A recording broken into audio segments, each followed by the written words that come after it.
We've been walking since, I don't know, 11 or 12, probably 11. I don't know how many miles we walked. We're knackered, we're dehydrated. We haven't found where we need to be yet. We're just going to crack on for as long as we can.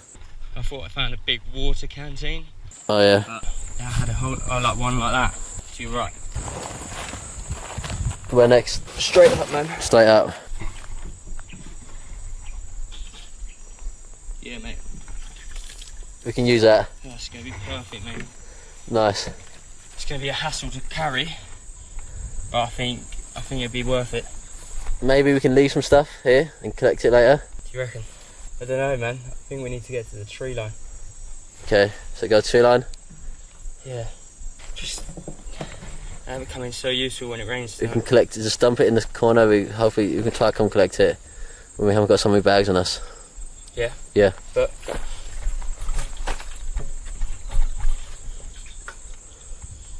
looks fairly clean, mate. If you can carry it. I'm way down, there's too many batteries at the moment. Huh? No. What I'm thinking of is turning it upright so it starts to collect water. Okay, so get moving. Just trekked about 2 miles through a load of farmland. We're now in the middle of nowhere, as you can see around us. Dan's pretty much just gone ahead to scout to see what path we have to take next. The path that we've just taken was very long, about 2 miles. So yeah, sweated a lot, but we're looking forward to the next part of the journey. Oh god, I don't know if I can hear water or not, but I'll see. Question is, can I hear water? I don't know. Oh fuck, this is so hard. This is so hard. I'm gonna go back up. I'm not going any further down. James! James, where are you? James, answer! James! Where are you? What have you found? What have you found? What? Okay, I'm next to your bag. How far? Okay. Basically, yeah, I scouted up that valley over there, but when I came down, there were so many forks in the road that I then went up over this one, yeah, went down the other side. It looked exactly the same as that one, so I thought I'd done. Yeah, what do you find in the furthest area? Oh mate, it's all forest, but it's all hilly. But you hear those gunshots? Yeah. Like 3 gunshots, weren't there? Yeah. We need to keep moving. Do you think it seems like it's just a distance game, maybe? Especially now that we're drawing attention to ourselves. You've gone for quite a while, mate. So what's the best route, do you think? We could just tackle that hill and then it's just downhill from there. Yeah? And then we'll reach the forest line. So you don't see that hill there? Yeah. The one in the distance? Yeah. That's all forest, mate. Well over the biggest hill? Yeah. Okay, you think that's the best route? No, can't drink that. I took a hill that went up there, a chalk hill, a bit chalky, and I fell down. We need to find somewhere. Moment, we're finding nowhere. We need somewhere to sleep tonight, and we are striking no luck. We are nowhere. The best thing is maybe to just pitch up something on the top of that ravine. I'm going to have a look at the top. We still want to expend the energy of going up. Really? I'll do it. This is not any fun. I would rather be anywhere but here right now. I've lost them again. It has to be a new rule. We can't stop separating. Separating is a bad move. I think I can find him based on the general direction, but I've gone the wrong way back. James! James! James! Shout again! Okay, come in! Okay, I've heard him. I'm gonna go find him. This is one of the worst ideas of all time. If from now on we stick together. Yeah. The thing is, we are in the jungle, but I want to find a source of water. Where's water's life, mate? It's the dehydration. It's killing me the most. I'm thirsty, but the dehydration's by far the worst. We've been walking since, I don't know, 11 or 12, probably 11. I don't know how many miles we walked. We're knackered, we're dehydrated. We haven't found where we need to be yet. We're just going to crack on for as long as we can. I thought I found a big water canteen. Oh yeah? But yeah, I had a whole, like one like that. To your right. Where next? Straight up, man. Straight up. Yeah, mate. We can use that. Oh, it's going to be perfect, mate. Nice. It's going to be a hassle to carry, but I think it'd be worth it. Maybe we can leave some stuff here and collect it later. Do you reckon? I don't know, man. I think we need to get to the tree line. Okay, so go to tree line. Yeah. Just have it come in so useful when it rains. We can collect it, just dump it in the corner. Hopefully we can try to come collect it when we haven't got so many bags on us. Yeah. Yeah. But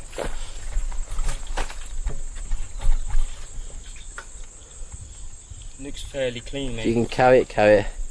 I'm way down, but there's too many batteries at the moment. Oh, no. What I'm thinking of is turning it up right, so it starts to collect water. Okay, so get moving. Just trekked about 2 miles through a load of farmland. We're now in the middle of nowhere, as you can see around us. Dan's pretty much just gone ahead to scout to see what path we have to take next. The path that we've just taken was very long, about 2 miles. So yeah, sweated a lot, but we're looking forward to the next part of the journey. Oh god, I don't know if I can hear water or not, but I'll see. Question is, can I hear water? I don't know. Oh fuck, this is so hard. This is so hard. I'm gonna go back up. I'm not going any further down. James! James, where are you? James, answer! James! Where are you? What have you found? What have you found? What? Okay, I'm next to your bag. How far? Okay. So after going wrong and backtracking almost 2 hours and the sun glaring down, and we're desperately running out of water, almost pretty much to nothing. We've got 2 options. We think we're back on track, having followed the sun. We can either head for the hill in yonder, which has got dirt path, or that looks more southerly, and there's a path just there. So I'll follow that dirt path down there, mate. Follow the one to yonder. Yeah, it's a must dirt one. Found ourselves some water. It looks like we've got a very dirty source, but we're going to test it out. We don't really have a choice. I wouldn't do this in a normal situation, but we're going to give it a go. What does it look like, Dan? It's semi-clear. We've got a choice, either dehydration or dysentery. And I'd rather face dysentery. I'm going to filter it from my top and just hope it's not too bad. It could be filled with, I don't know, fertiliser. I've got no idea. I'll give it a taste.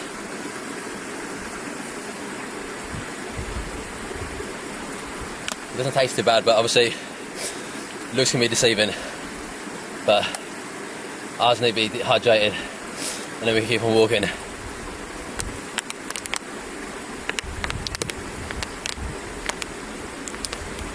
Got any? Yep. So I'll put it back up here. Yeah, please. Did it taste alright then, Dan? Tastes okay. Please, I wouldn't. You wouldn't. Choice. You wouldn't do it. I've taken a risk. If you can avoid doing it, avoid doing it. Yeah. I've already done it. To be fair, I'm not. I can carry on for a little bit more. I think it's going to rain soon. You can stick with the water that we've got. We've got like a bit of water left. Yep. I've already started it, so I might as well finish it. To be honest. Right. Yeah. But too late for me. Ugh. Okay, pass my t-shirt. Yep. Toss it. Cheers. Cheers. Too late for me. I've got no choice.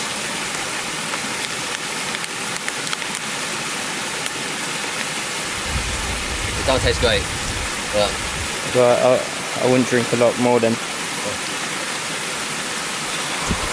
Ah, good. Put it over your head. Yep. I'm going to drink this and then. Yeah. But like whatever bacteria is in there, I've already done it. It's too late. Over your head, mate. Come down. Yep. I will most likely be suffering from dysentery or some kind of bacteria or virus inside that water because it's going to be pretty filthy. It may look half clear, but it's going to be absolutely filthy. But I needed that badly. Now move on. Continue. I think our aim now is to get to the top of the hill by the end of the night. Yeah, let's just smash it. We can see the surroundings ahead of us. Yeah. To then make a little shelter. It's not going to be our main shelter for the next coming week, but we'll get a shelter and try and get some water back in our bodies. Yeah. So back from there, that's where we were maybe like an hour ago. Yeah. Right in the distance. You see that kind of light brown patch. Where that brown patch over there is, that's where Dan came across some sort of lizard. A monitor lizard. Came across a monitor lizard and I scuttled away. Quite fast, very big. We didn't even bother to chase it, to be honest. And as you can see, there's lots of different dirt tracks that you can take. Yeah. Hence one of the reasons why we got lost in this vast sort of, well, almost what you can just call sort of farmland for palm trees. It's like cross between farmland and jungle at the moment. And we got a bit deceived by the tree line in front of you. We thought that was the forest we were heading for, but when in fact if you turn around that's what we're heading for. Yeah. And so we want to continue until it gets kind of dark, find a place to sleep quickly, and hopefully it rains. Hopefully it should do for the sky. Plenty of dark clouds, heard a bit of thunder. Yeah. So let's move on. Just trying to get this water bowl that we found. Nice. Mate, that's fucking nice. Touch it down, mate. Let's go. Oh fuck, that's right, it's cool. Oh fuck, that's all leaking. Is it all gone? A lot of it. Oh, come here and drink it, mate. Come down and drink it. I'll let you have it. Come on, it's still leaking. Come on, just smash it down. There's a hole at the bottom, just drink it, mate. Just taste it and drink it. How's it taste? Yeah, it tastes like clean water, mate. You want some? No, I'm good. You smash it all.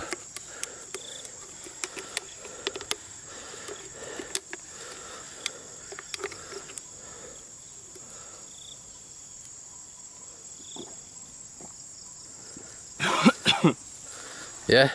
Oh, it is thundering down. We haven't got any shelter, we just didn't have any time to make it, and wasn't really many leaves to actually make any decent shelter, so we're literally just under a tiny tree, as you can see up here, and it is bloody cold, we're bloody wet, and there's nothing to do. We can't really move because it's too dark now, so we just got to weather out the storm. We've got no kind of rain gear of any type, nothing to cover ourselves in, so we just have to weather it and see what happens, to be honest.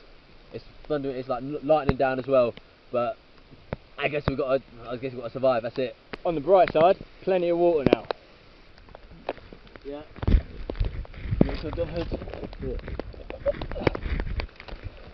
Yeah, you good? Yeah. Feel warmer? Yeah. I feel a lot warmer already. We spent a night in this shelter. I say shelter, all it was, we went under a tree and we just cut down as many branches and leaves as we could and kind of covered it over ourselves. We woke up, I think it was like 5 in the morning, but it turned out it was only like 12 at night. Or no, it's like 11 at night or 10 at night. When we kind of checked, like we feel like we was there for an eternity. I was just getting more and more. Once the rain stopped, it's pointless being underneath there because it's just wet. You can see, I massively busted up my arm over my hand. I had a machete, I put it down into the ground and my hand kind of slipped and just like whacked into it. So you can see, I think there, it needs stitches. It 100% needs stitches, there's no like way about it, it's way too deep. But obviously there's no way to do that in the kind of the jungle, so it's going to have to fight on. Use a bit of super glue on it tomorrow morning and, you know, hope for the best. Try to get hydrated, lick some leaves. Yeah. But, so I busted my knee last night when I was kind of chopping down all these bushes down here. I fell down this little, you can see it there. I was busting it. I went to go grab some branches, and one of my legs went down. My other leg stayed on the surface up here, and it twisted my knee massively. That could have been a much worse fall. I didn't know it was even that deep. I thought it was only maybe 2-3 foot deep, but it's clear that it goes down. It goes down several feet. It goes down many feet. Like maybe, I don't know. I don't even know how many. Like 5, 6. Yeah, 6. I could have fallen down. So my knee's busted. It's going to be hard to put weight on, but I don't really have any choice.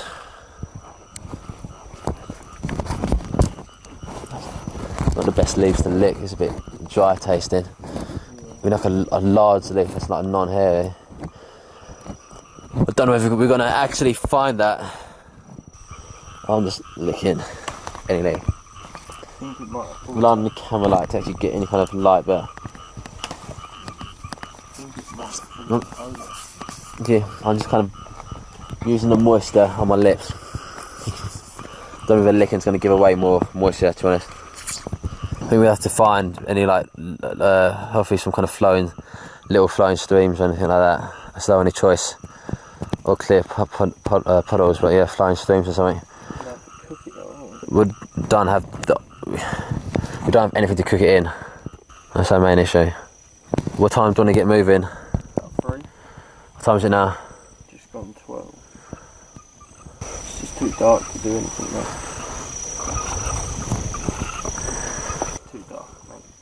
Even with these camera lights? Yeah. We got lost in normal daylight. Yeah. Let alone getting lost I guess it's a bit of a waiting game, isn't it? at night with a camera that can point and shine about 20 feet. Yeah. You know. We just need to get, as early as we can, we need to be moving. Because if we don't get to that like lake or water source in any decent time. If we don't get water today, that's it, we're fucked. Yeah. End up die. Mate, I think if I don't get water today, I'll struggle to carry on. Because I've had about a litre of water. That hand is absolutely fucked. It's bleeding everywhere last night.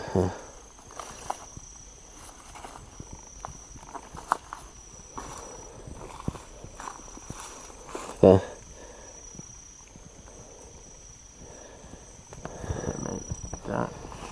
It's messed up, man. It's messed up, but it's got to keep fighting.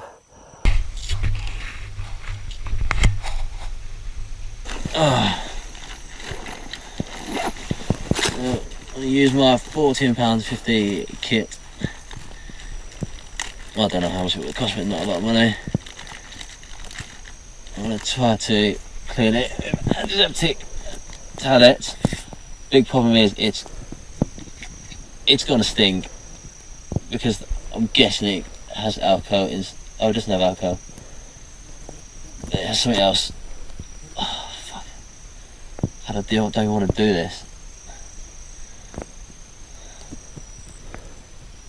Fuck's sake. It feels like alcohol there. It smells like it. Oh, I'm just cleaning the outside of it right now because I really don't want to be touching the inside. As you can see, that's a fucking horrible cut. That's such a horrible cut. Never had a cut like this in my life. This is straight to the doctors, straight to the surgery, get that just sewed up, stitched up. Let's hoping it doesn't get infected. Yeah. And on the first night it happened. Don't worry, Dan, it can only get better, mate. Yeah. It's either going to heal or not heal. New game by Noel Edmonds. Yeah. Heal or no heal? I can't clear out any. It might look external. Never really touched inside my skin before. Has it gone to the muscle? No. Because I've got still perfect movement. It's just a big old gouge, isn't it? Yeah. Oh, come on. My knee.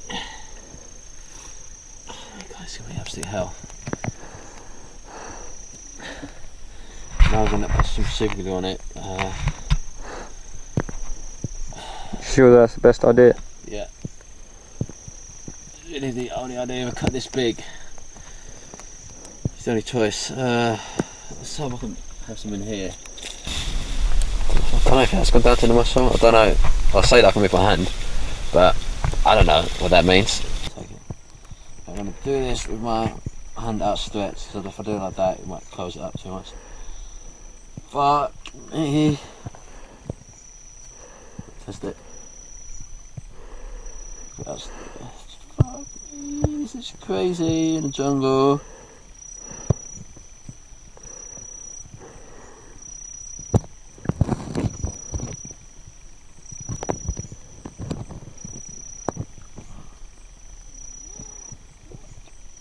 Things.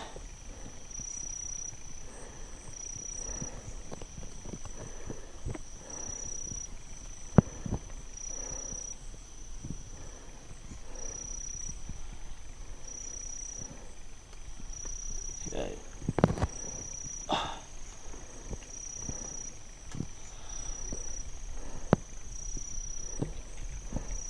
How does that feel? Oh my god, it bloody hurts. It's not going to be like that. I'm hoping that it's only skin deep, because if that's gone down to the tendons, I'll just put super glue on my tendons. Okay, GoPro's turned off, I guess. that better be just skin deep. Because super glue on a tendon is not going to help at all. Bloody hurts. Just keep it out stretched and still. I've got it all over my hand as well, so my hand's covered in super glue. If it seals out the bacteria, hopefully there's not too much bacteria in there already, so you get in. But hopefully it protects you from any other bacteria.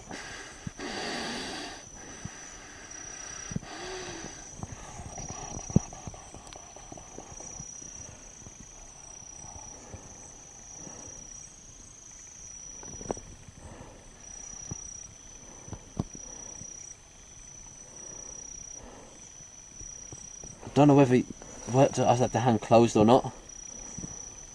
You know what I mean? Because when you stitch it so it's together. But you would do that with the hand open, though, surely, wouldn't you? I don't know. It's a waiting game. Yeah. So. Oh God. So my shriveled hands from being in the wet all night. Let me get better focus on that.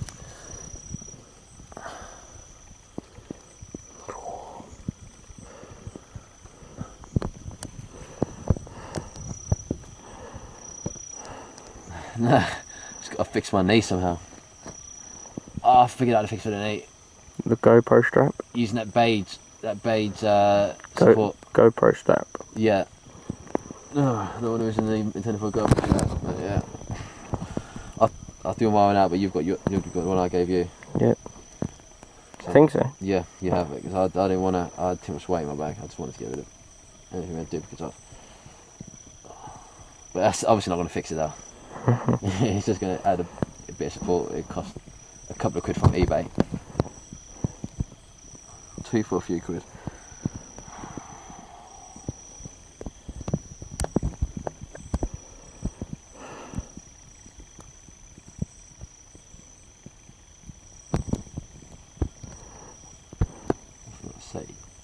Let's not say it.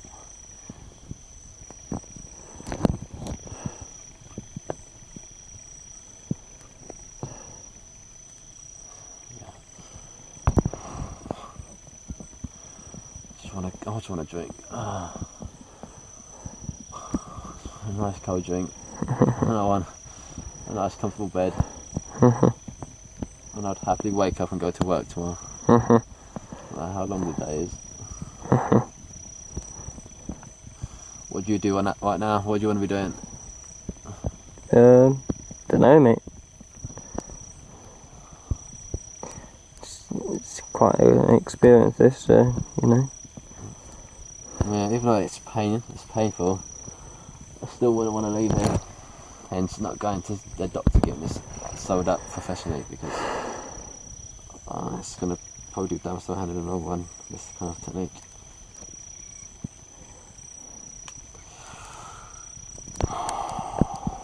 Something a bit more dry.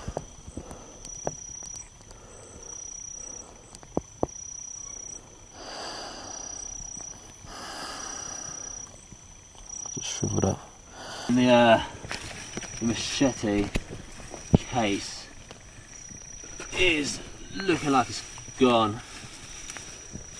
Can't find where I put it down last night. Got the machete there, but no case to it right now. So we just leave it? Yeah. Yeah, we'll leave it. Not too important. We don't really carry it around. We just put it in our bags. And that's it, really. Yeah, we just leave it. Obviously, get the machete. That's the main thing. Yeah. Sweet. Just something on my leg to brace it. So that fall down a little short ravine is. Anyway, I actually bought this to GoPros too. I don't really know how to even. I don't know. I think I got a bit lower. Never used this before, so. I think the idea is just to have a ton of pressure on it, I think.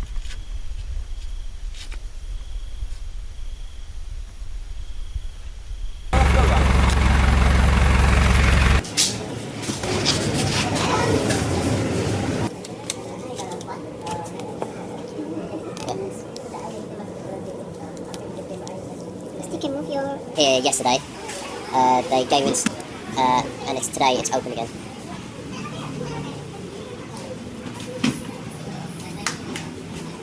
Today it's open again. My second day in hospital. I'm just getting some more stitches, actual stitches this time, so I can kind of get it sealed permanently.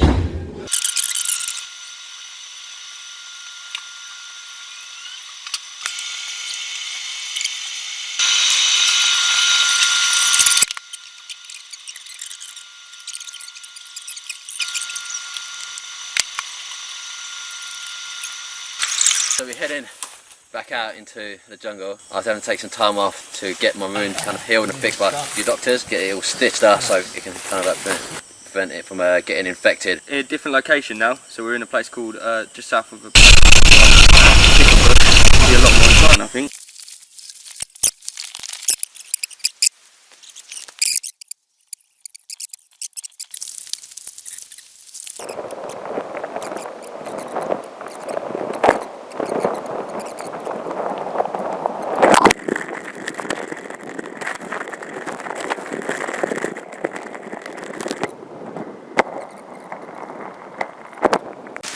So yeah, we'll seal up this part and leave that last to do, okay? And then we've got to lay stuff on the floor, yeah? Yeah. Let's get it dry first and smash it.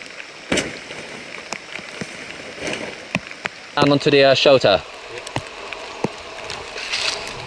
Chop down the ones that you can see. I want to stop with the shelter, mate. You see, it's getting darker. I want to get protected while James is going to cut some more leaves down, but I'm going to get started on it.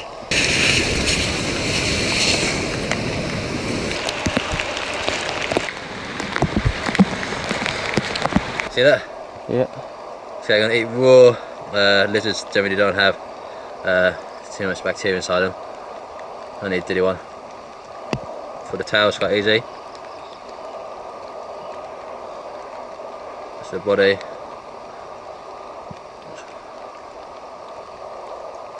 And the head. There you go, a few calories in. I might go inside, I think I'm going to go inside. Mate, I'm going inside. Get yourself a leaf to sit down on, mate. Welcome, that's fine. Your choice, mate. Yeah. If you can fit it, I don't, mate. You want me to fit in there? Yeah. It's our shelter. Absolutely chucking it down right now. Come inside. Yeah. Yeah, it's gonna be very cold tonight, and we are very wet already. It's not covering everywhere, but we can just ride it out for a bit and just hopefully fill it out more. Hold that. Yeah. Bringing the bag in. Oh, sorry, mate, sorry. Okay, mate, it feels like deja vu. Yeah, just scouted a bit early today, just down towards the river. Kind of due east is our best direction, and that'll hopefully take us to the more flatter land. Yeah, man. Because we need to get there before midday, I reckon. Before the midday sun, so we can crack on with shelter. You know, not exhaust too much energy, and potentially get some water back in us, because I think by that point we will be lacking very low. Yeah, we've got a bit of water in the can from the overnight rain. We've checked that out, see what we can do. Not much. We have to use the little that we've got to take various anti-malaria tablets, as well as a antibiotic for my machete cut. So do you want to go first?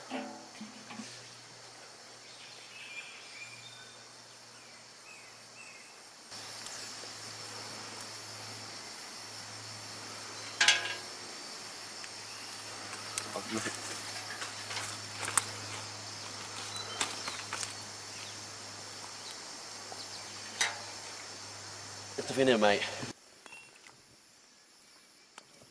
Oh, that's gross. Oh. In that case, it was God, that's absolutely gross. Oh, I had to kind of drink that, put the water, or I would not be able to take those tablets. Just calculated risk. Oh, God, how gross.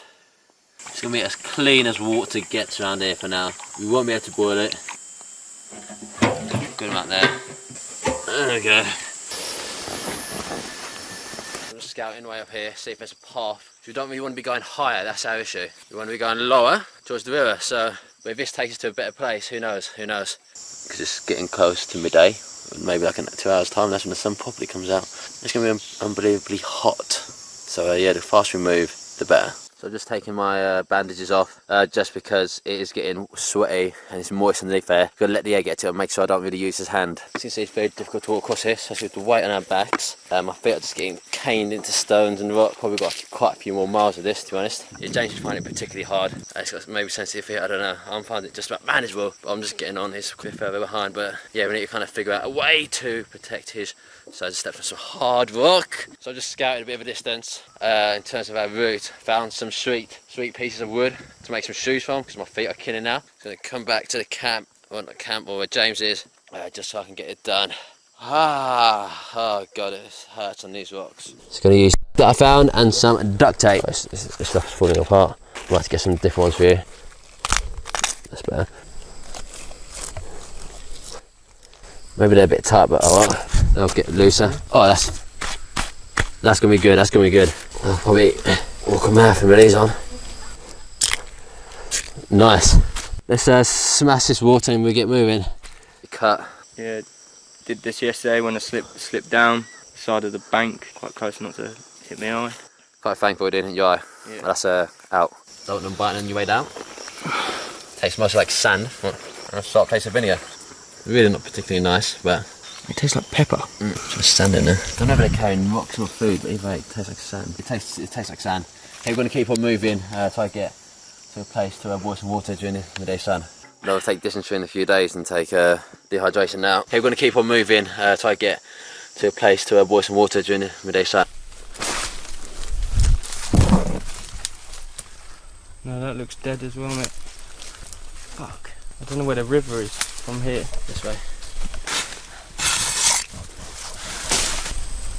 No, I know where it is because you can tell. There's trees near. There's the trees stop here and the trees start on the other side again. So you know where the river is. I can't see it. Shall I walk further down that way to see if there's an easier point? Oh, so we're just moving our camp closer to our resources, namely the stream. It's a bit nicer, hopefully. There's less deadfall as well. Going to be kind of cleaning off. I'm going to jump into the stream. What about you, James? You know, I've got really bad from terrible sunburn.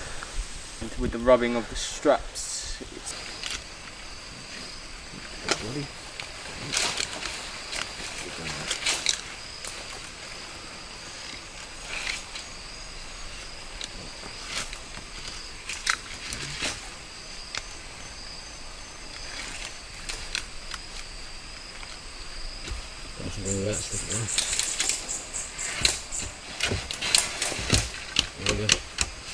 Yeah. Oh, it is like that flat, is it? Yeah. Should probably do the twigs, yeah? Mate, we've got you're gonna have to do all the work. My hand's starting to split. I might have to go make the fire. Ready? Whenever you are. No, 1, 2. Yeah, more? Yeah? Yeah? Yeah. There you go. Oh, done. Sweet, not done too much damage. Yeah, I got some water. I'm going to focus on fire now, mate. I want to make it there. As you can see, my cut is not doing good. It's kind of opening up a bit. So once that's kind of sorted, we'll be able to continue. But I'm going to have to keep this hand extremely unusable for the rest of this trip, I think, before it gets infected, because it's opening up. Okay, so my hand's becoming a bit unusable. It's covered in kind of weird kind of dirt and it's kind of bleeding out a bit. So I'm going to have to kind of take this out of action for the rest of the trip to avoid any kind of infection. I'm going to try to burn flight documents, see if that helps. My hand is killing me. Well, not killing me, but it just should not be worked at the moment. I'm getting bitten by ants all over. See where I'm sitting.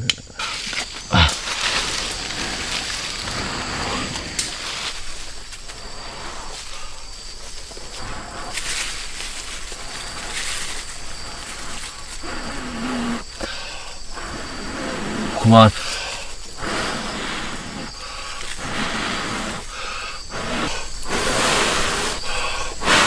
Come on, struggling.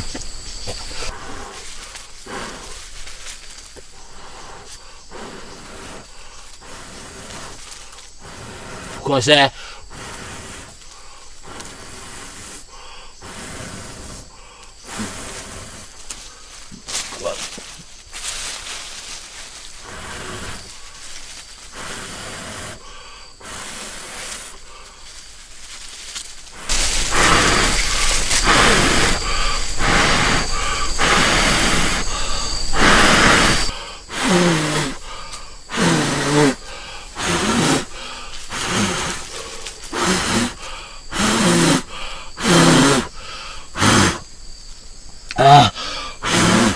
My hand's gone numb.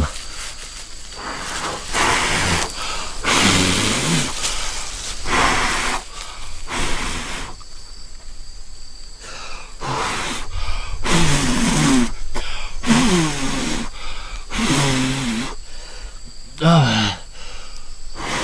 you want me to take over?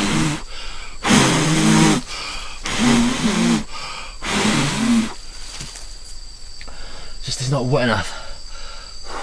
It's not wet enough. I mean, not dry enough.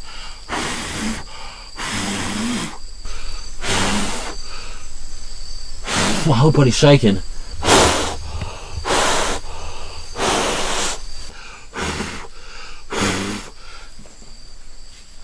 you want me to take over? Go on, go for it.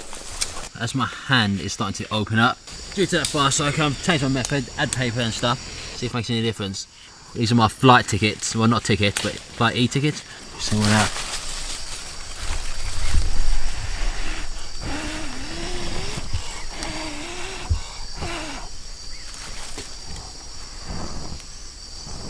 Gently goes.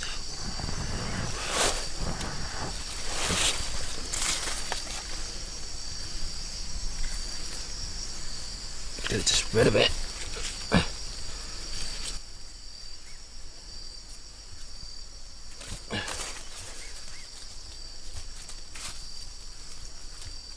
The leaves are too wet. The leaves are too wet.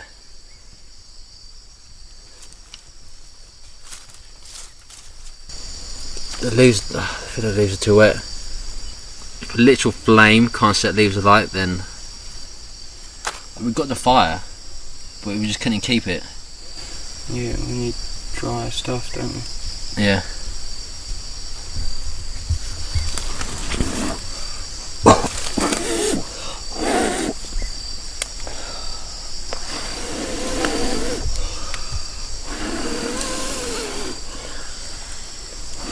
The leaves are the driest part of the forest.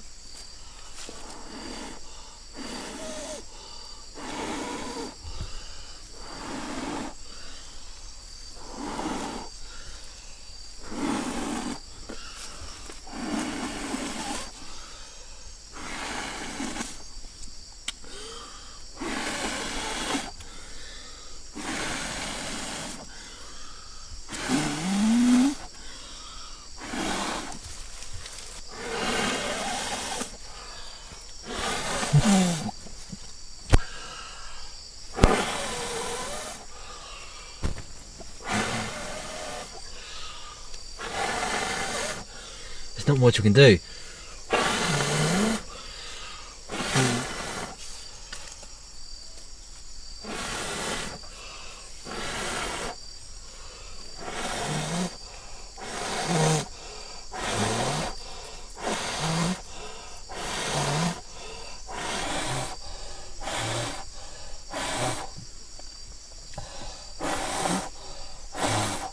That would normally make into flames if it was dry.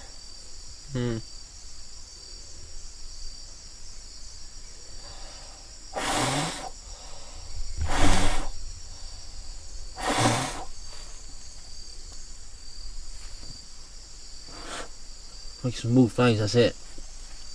The leaves just put it out.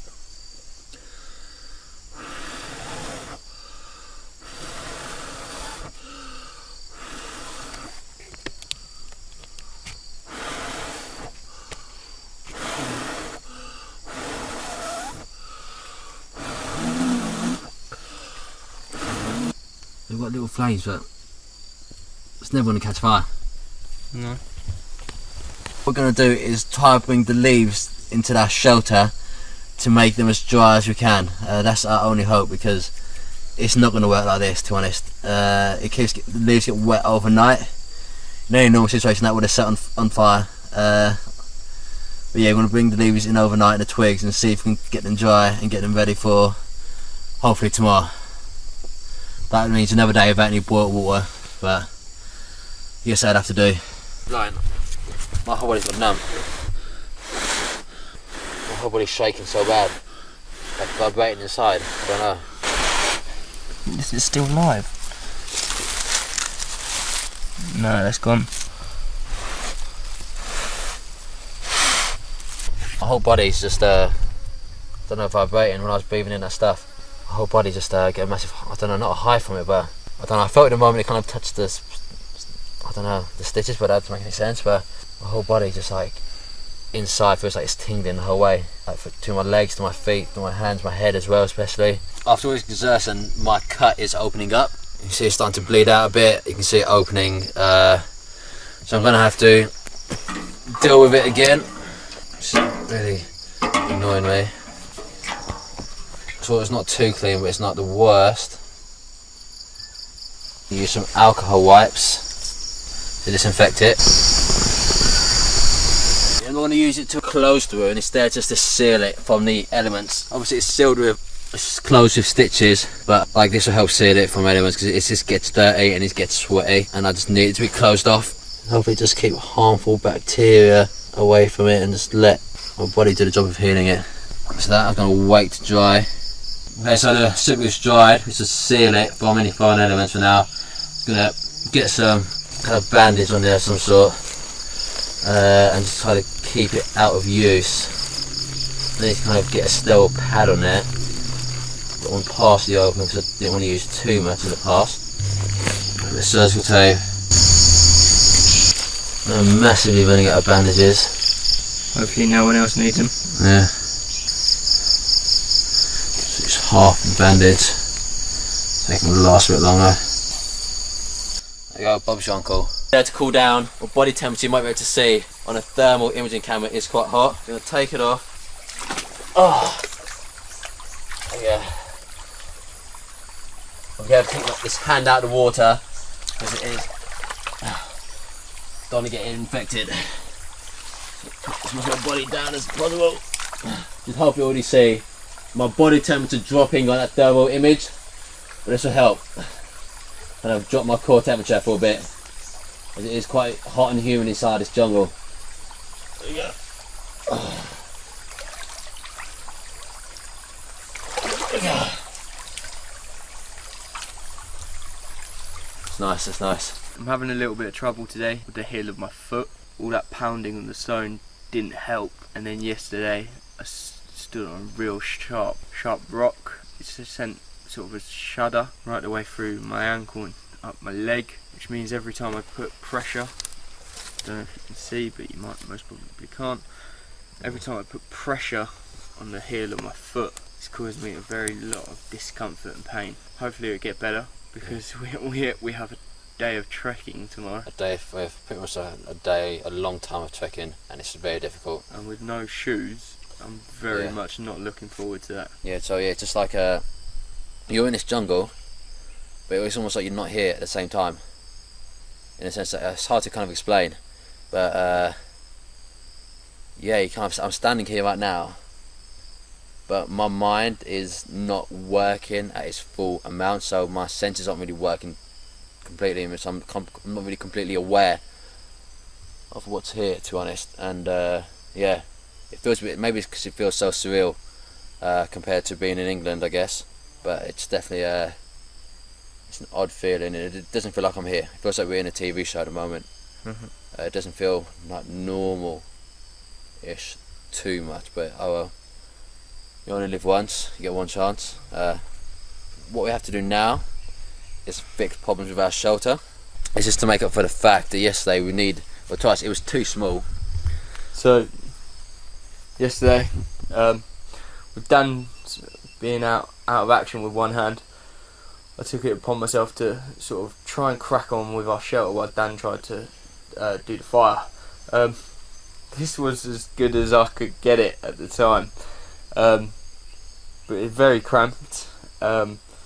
And we learnt last night that it wasn't as watertight as we wanted, was it, Dan? Yeah, we got off lucky because it wasn't a heavy rain. It was definitely not a heavy rain last night, so that kind of played in our favour. But we will need to add more leaves to it, because the problem with these leaves is that they're not big leaves. In this kind of area around here, you don't often see big leaves that will keep it kind of watertight. With these small leaves, it took us from one leaf onto another and then onto us eventually. Yeah. But we'd have to kind of do that. But we did have the issue of it being too tight. Yeah. We were kind of squirming around in there, but it was too late to kind of fix anything last night. But the advantage there is that it was a bit warmer than normal, but at the same time it was extremely uncomfortable to sleep in, and it was very scorched. Like we'd kind of nudge into each other, like I'd wake up from a dream and I'd jolt into James. James goes, "Oh, you kind of jolted into me." I was like, "What?" Because I've just woken up from just a slight dream. But yeah, the dreams are there to look forward to every night though. That's literally the only escape out of it, your dreams. Yeah. And then you realise, you kind of get hints in your dreams that something's not right. It could be dry in the mouth, it could be something like that, you could feel wet, or you could even be camping in your dream and you realise that you actually are in the jungle and you wake up from a kind of false reality. But you know, it's what we deal with. But yeah, look, I love the dreams, but sleeping's hard. You don't get steady sleep. You wake up, go to sleep, you wake up, you go to sleep. It's very quick and it's not a good night's sleep, but that's why we have to start going to sleep so early, because we almost start going to sleep as soon as the sun goes down, which is about 7 o'clock, and it doesn't come up until about 7. Yeah. So it's 12 hours almost that we're trying to fill with sleep. Exactly that. You're never going to get perfect sleep when you're trying to in it for 12 hours, because once it starts raining, you got to be in your shelter, and once you're in your shelter you can't really do anything other than rest and fall to sleep. But something we deal with.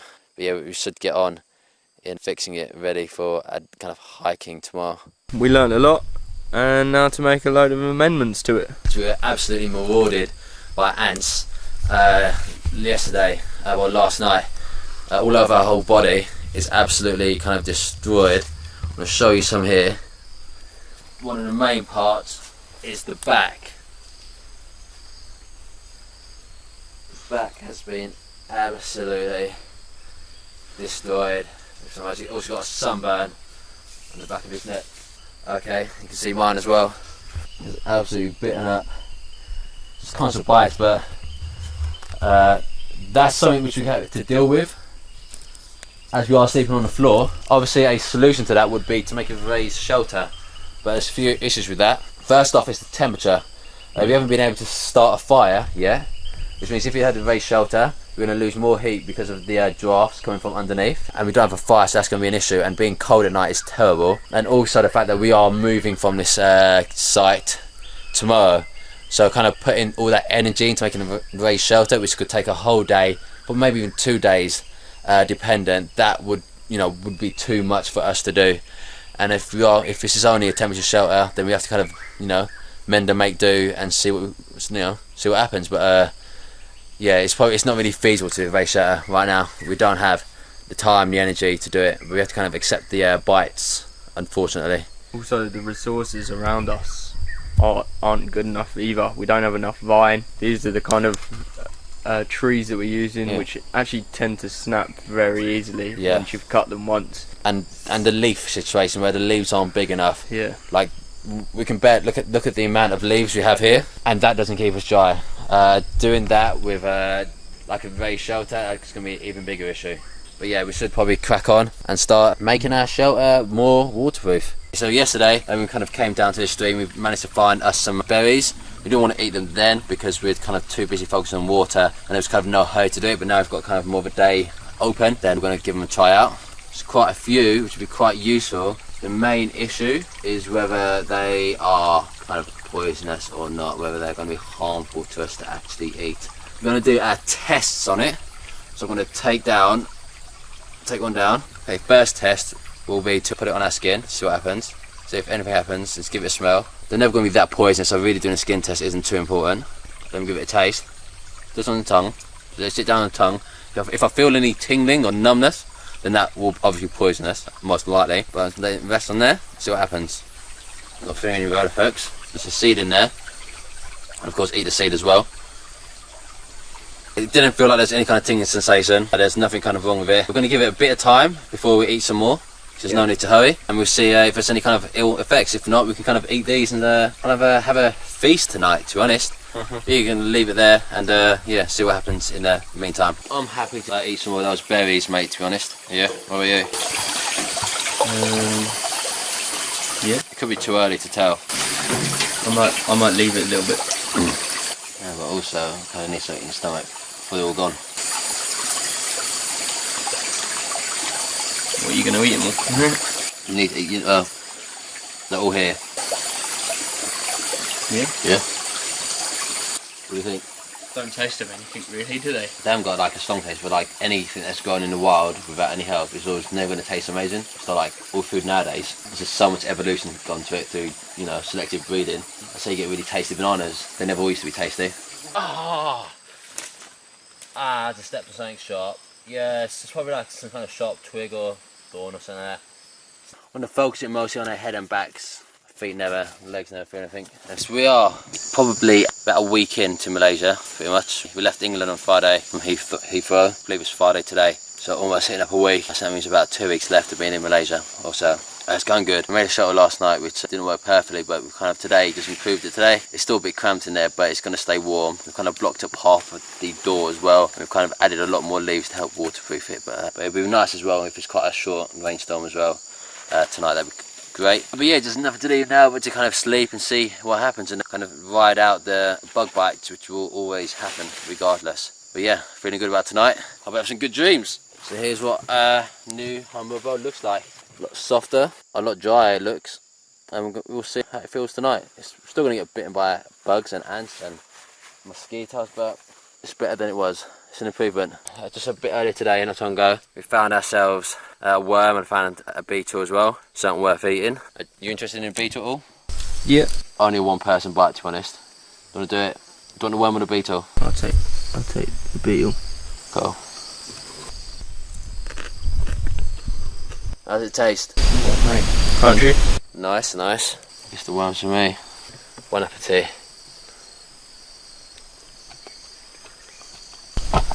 How does that taste? Very gritty, but probably better than beetle. Let's move on and get some water. It's got to swallow it sometimes. I think that's probably the best move. This water's a bit dirty, as you can see. It's a lot more brown than we'd want it to be. Just going to make our way down to the water hole or the water stream. Fill up water. Kind of drink as much as we can because we've got quite a hard day of trekking going on tomorrow, and it's going to take it all out of us. You can kind of tell our energy levels are very low. We're kind of moving quite slowly. So what I'm going to do is get a load of water into this stainless can, and then what I'm going to do is to filter it through one of our microphones like that, so it can at least take away some of the dirt, some of the bacteria. It's most probably not the best thing to do, but we were doing it yesterday. It tasted alright. The only thing is it takes a very, very long time. I think we'd better to collect it from there before it gets into this rocky pool. When it gets a bit cloudy, we'd better to collect it from there, a bit more clean, I guess. So obviously any kind of rock pool, that water could be a bit older. I've just spent quite a bit of time drinking some of this stream water, and I'm hoping it's going to leave my urine as pale. Let's see. Still yellowish, but it's a lot better than it was the other day. So now I'll just drink some more water. Another attempt at another urination period. Let's see. That's clear. That is clear urine. Clear urine out in the jungle. What a dream. What a dream. James urinating. Or trying to urinate. A nice clear stream, nice and healthy.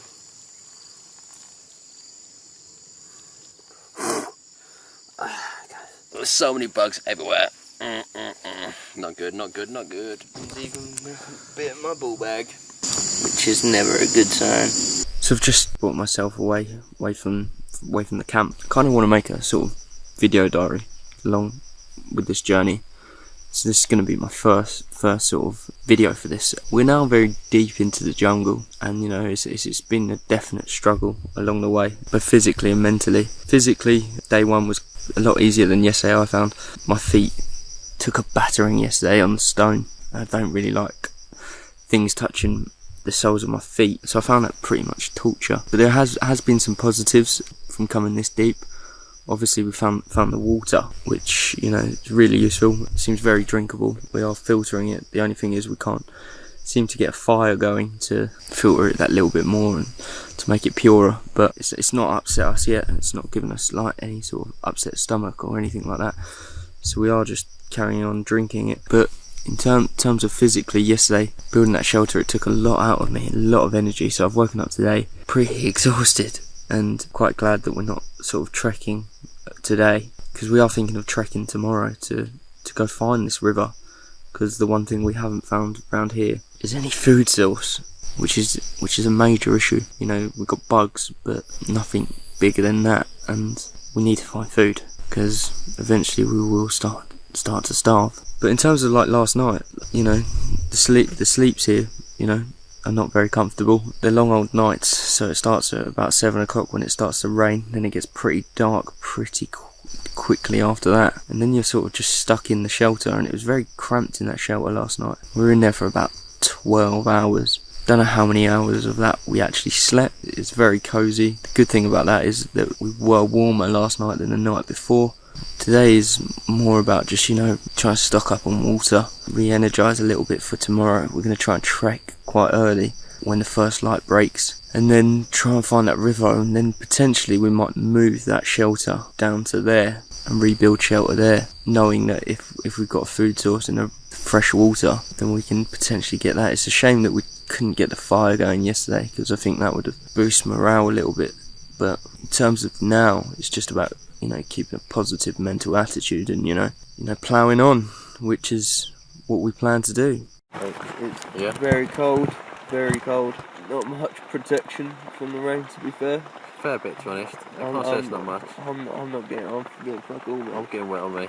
I'm getting completely wet, soaked here. Ben seems to be a bit drier. It might be because we focused more on his side when redoing the shelter, which means that my side's getting a bit wetter, but hey ho, life goes on. Plus the rain only sticks around for about 1 to 2 hours, so hopefully this will subside soon and then we can crack on and go to sleep. But for now, just have to grin and bear it. It's handy just because the rain kind of puts the mosquitoes away and the bugs away for a bit, so it's pretty, I don't think it's not too bad. All swings and roundabouts. We've sealed up the door slightly. I say sealed up, 50%, maybe 20% even that, but it's better than nothing, and it's keeping, I feel like the heat staying inside here rather than escaping, so that should bode well for tonight once it stops raining. We want to get going as soon as we can.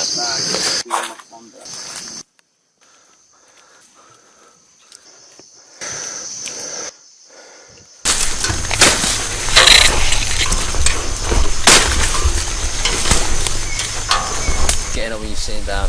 We're going to carry on trekking now. We don't believe that we've got too much left to go. The water's a great sign that we should be getting closer to the river.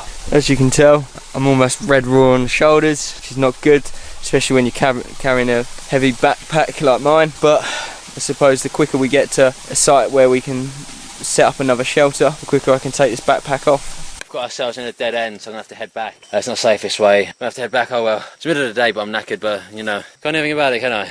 James, I'm coming back. Yeah, I'm coming back. So I feel best suited to keep going up, so I don't want to go down that way and then having to come back up because it's too steep. There's will be some flat lands at some point. I am near to, I could pass. If I was in England, I could probably pass out, because I'm out here. I'm not passing out, but I am feeling weak, so I'm going to smash some water and see if that makes you better. But damn, I've got nothing. I'm not burning. I've got nothing to burn. It tastes a bit dirty. You can see sediment inside it. Monsters everywhere. I guess it's either drink it or pass out, so... Should we get the bubble out and then filter it into the cup? So I'm gonna drink. It's dirty. Yeah. Let's continue, yeah? Yeah. As long as we head down the hill, you should be getting closer to the water. I'm just sitting down in a massive ant's nest, so I need to get up. It shouldn't be too far. Take your camera and scout ahead. I'm way too close to passing out. Way too close. Just scout ahead and see what the difference is. Yeah. Then lose you. Mm. Have you got the time on your camera? Yeah, in the time and date settings, you'd have the time. A half hour. If you can't see anything good in a half hour, we've got to turn back and make shelter. You know what? I think we should. You know what? Let's both do it. Let's both do it. No, man, don't exhaust your energy. No, we need to. Oh, could be in. Just both do it. It can't be too much further. Let me just go up and have a look to the right. I want to have a look as well. Let's go.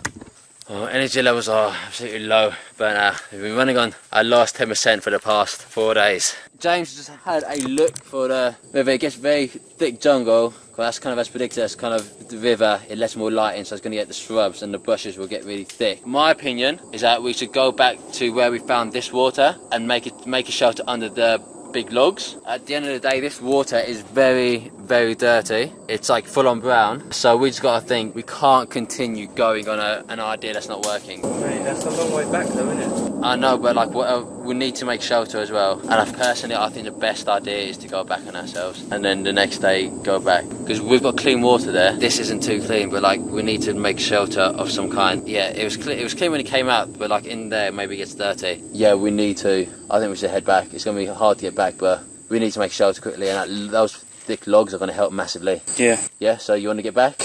Yeah, man. Sweet, let's go. I don't know if there's a way back though. We'll guess our way back, I guess. Let's just hope, okay? Yep. In hindsight, it's a bad move. It's a bad move. I think we took our second shelter for granted. Yeah. So let's don't want to start moving. Let's just crack on, yeah? Okay, so it's raining and we don't have any shelter. We are screwed. Let's just travel as fast as we can, I guess.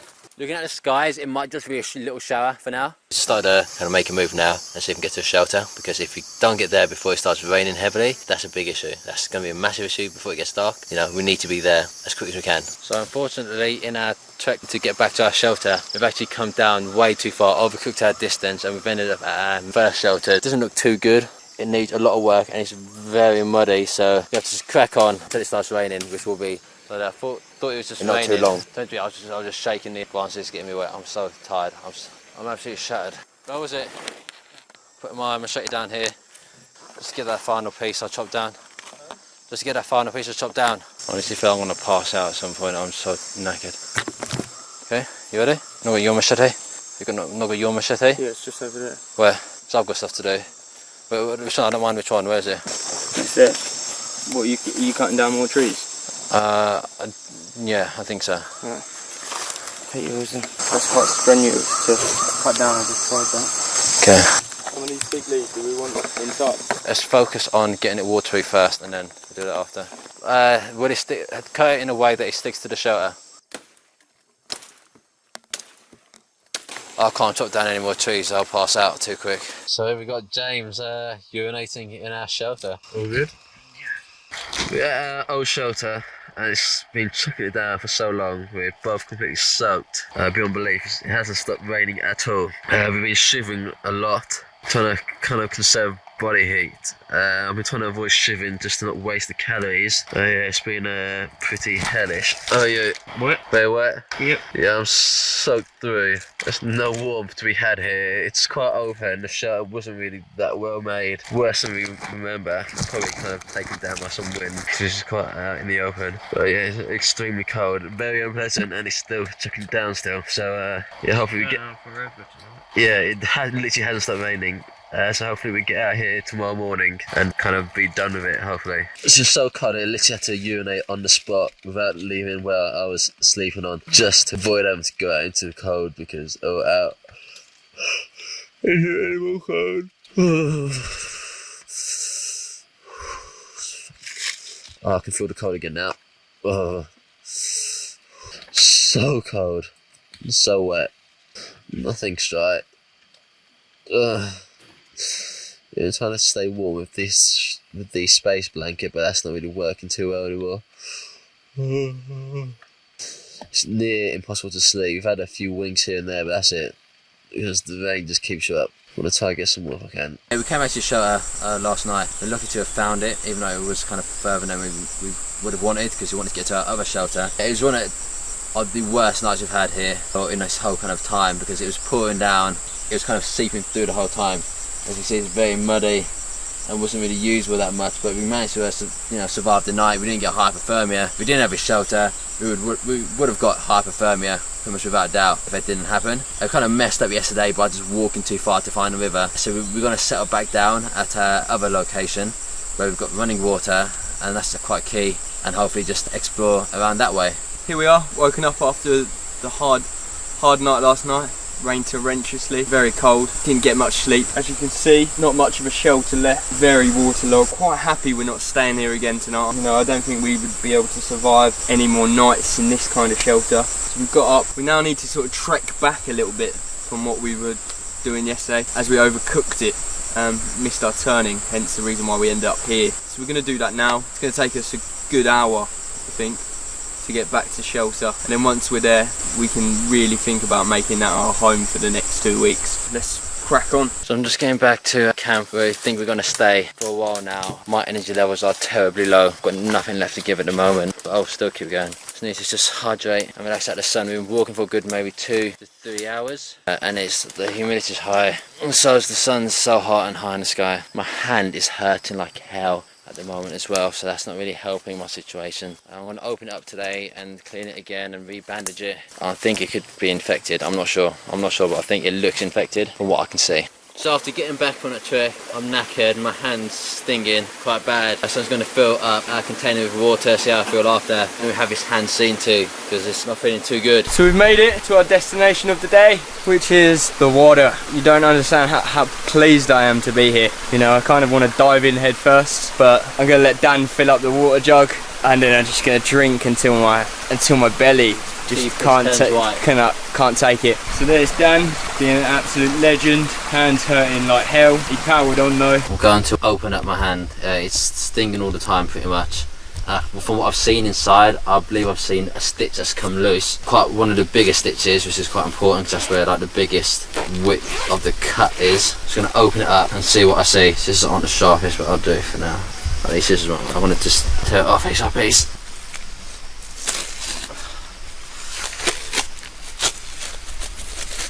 You can see it's damp. It's like though when you've been in a bath for too long and your skin goes very wrinkly. It kind of enables you to give you more grip, essentially. I think from an evolutionary standpoint, this means it's a breeding ground for bacteria. There we go, so off. There we go, you see that? Don't feel too confident, look at that. No. It's damp, that's been damp for a long time. So it looks like so far. My hand is stinging. I think I had there, you can see in the creases. Yeah. Like it's just a deep kind of, it was almost like a bed sore. Put some super glue over it to make a seal. I was going to just see if I can slightly tear that off without kind of damaging anything. But it's not good if your hand's this weak to have this amount of dampness. Look at that, it's just so damp. It's unbelievably damp, it's very sore. Okay, one stitch is loose. Just the skin's so weak at the moment, it's just going to come loose so easy. Just going to cut the super glue. The only thing is giving a protective layer to this. It's hard to tell. Once you do this super glue off, my skin's so puffed up from being just like so damp. I need that to go down before I can really do anything. Before I can really tell. Initially, it doesn't look great though, does it? It's not a great look. How does your hand actually feel? Not great. It's constantly tingling.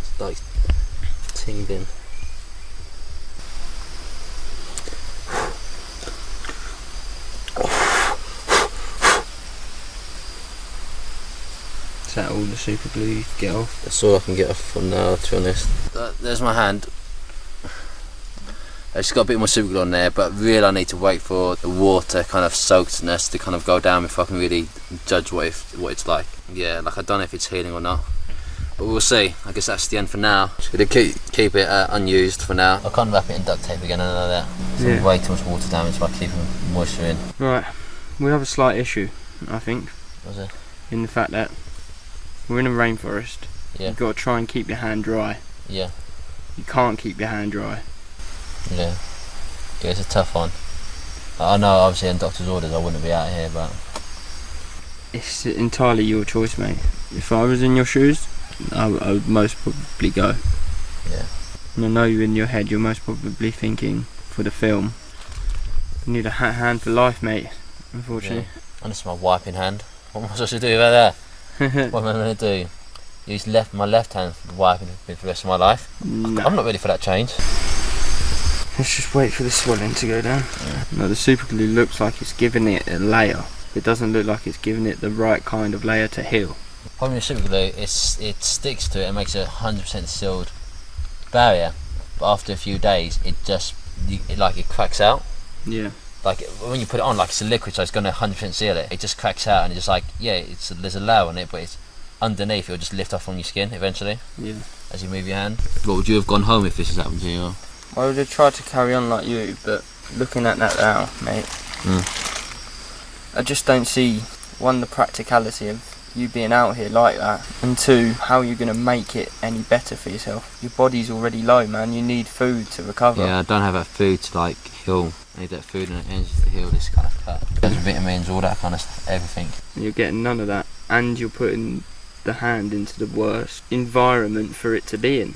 Yeah. Which is humid, moisture-ridden, bacteria-laden environment. If we leave today, we can say we've safely done 7 days. That's still an achievement in itself. Yeah, it is. It is an achievement. I feel like I can give more. I feel like I want to give more. And that's your problem. Sweating is starting to slow down. It's take a while though. Yeah. How you doing, bud? Not great. I'm physically exhausted. The heat, I guess, as you said earlier. Yeah, just heat, man. And it's, I guess, the exhaustion from not having enough calories. Yeah. Probably had less than like 100 calories these past few days. Yeah. To my hand, it's not too good. Got most of the glue off it. It's not really sealing properly. I can see still massive gash inside it, but I'm gonna go with it for now. Hopefully it doesn't get much worse. Clean it up with some wipes and then put another bandage over it. And just make it do. It's not, my hands are not looking too good and it still just hurt, but you know, I'll have to deal with that kind of pain anyway. My hands are so dirty, just like, you're kind of just already infecting your hands whilst you're even doing it, to be honest. Just getting bitten by a bug there. Just getting bitten by another bug. It's getting to the time of the day. Well, it's time all day long, but got to get this done before it starts to rain. I'll go for the secondary wipe. This wipe is a bit stronger, has alcohol in it. So this mace thing? This way I can kind of get more in between the cracks. Really got to keep everything off his hand from now on. I want this part of this. I'm not going to use it all because I've only got so much. Try to get away with a quarter of it. It just needs to go a long way. Guess I'll have to unfold it. Use 2 pieces. This is what being economical in the jungle means. Not for money, but just for resources.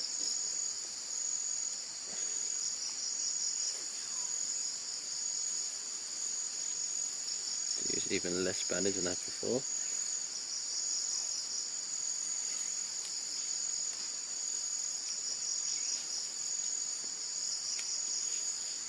There we go. I'm kind of ready to go. It's kind of very lightly bandaged, but that's what we kind of have to deal with out here. We've only got so many resources at hand. Right there, a dying worm. Let's put it out of its misery.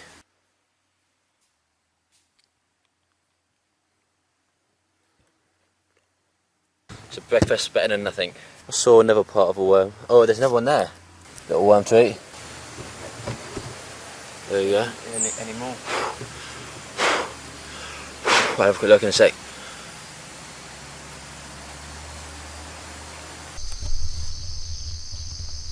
There you go, fresh grub. Could be a few calories, going straight in. Got a bit of a bite on it, to be honest.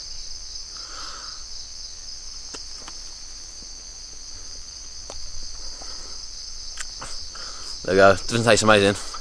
That's a bit putrid, but okay. My energy levels are so low. My body fat's probably at like 11, 10%. Once you get around to that level, your body finds it harder and harder to burn fat, as it really needs to keep it, so it kind of slow you down and not let you kind of do anything.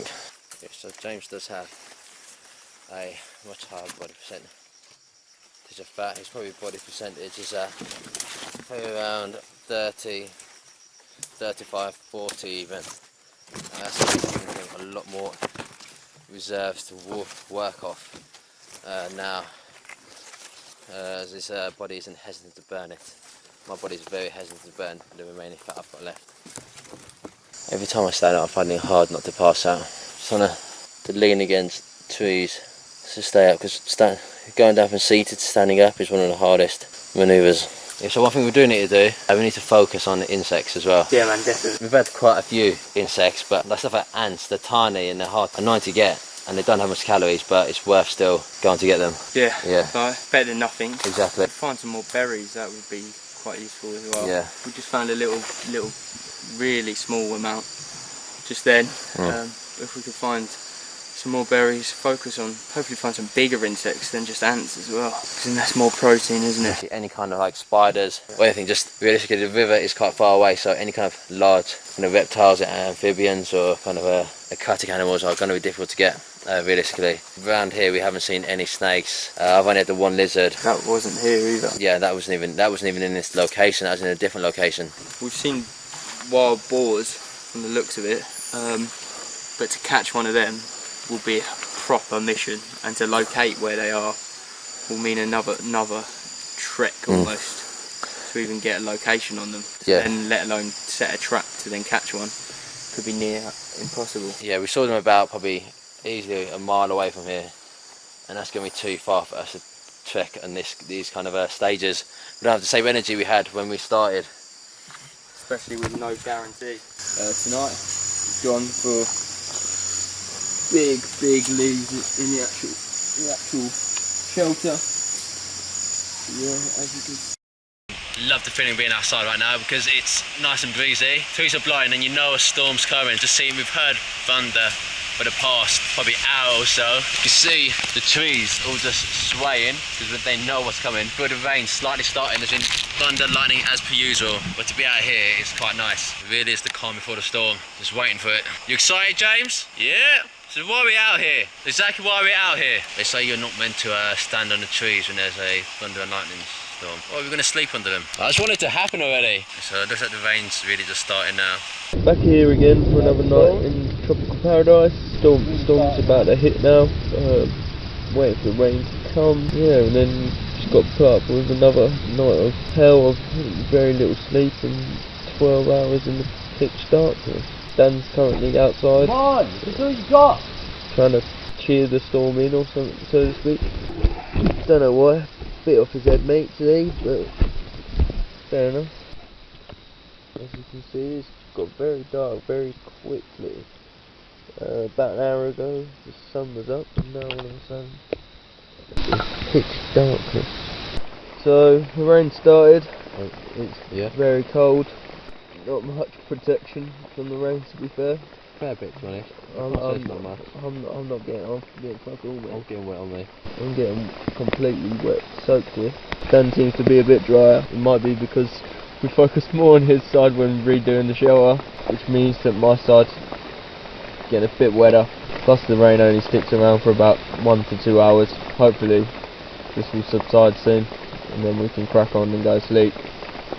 But for now, we just have to grin and bear it. It's handy just because the rain kind of puts the mosquitoes away and the bugs away for a bit, so it's pretty, I don't think it's not too bad. All swings and roundabouts. We've sealed up the door slightly. I say sealed up 50%, maybe 20%, even that, but it's better than nothing, and it's keeping, I feel like the heat staying inside here rather than escaping, so that should bode well for tonight once it stops raining. So it's still night. I don't know if you can see this, is that we are still completely clear, no space between us.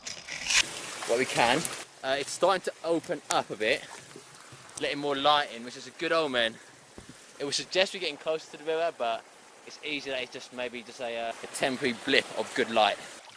Unfortunately, I've got a cut on the underside of my foot. It's kind of hurts when I put pressure on it, so I'm kind of tiptoeing a little bit. You can see that in the distance, we have, looks like the other side of the river, potentially. It seems to go up as this goes down, so you should be quite nearby. And obviously the nearer we are, the better for us. If we are close indeed, we'll see how steep it is for us. It's getting very deep. We'll see how deep it's going to start getting in a minute. Goes to about knee height. If you go to the bank, you might get more height. There will be. Look at the size of the river.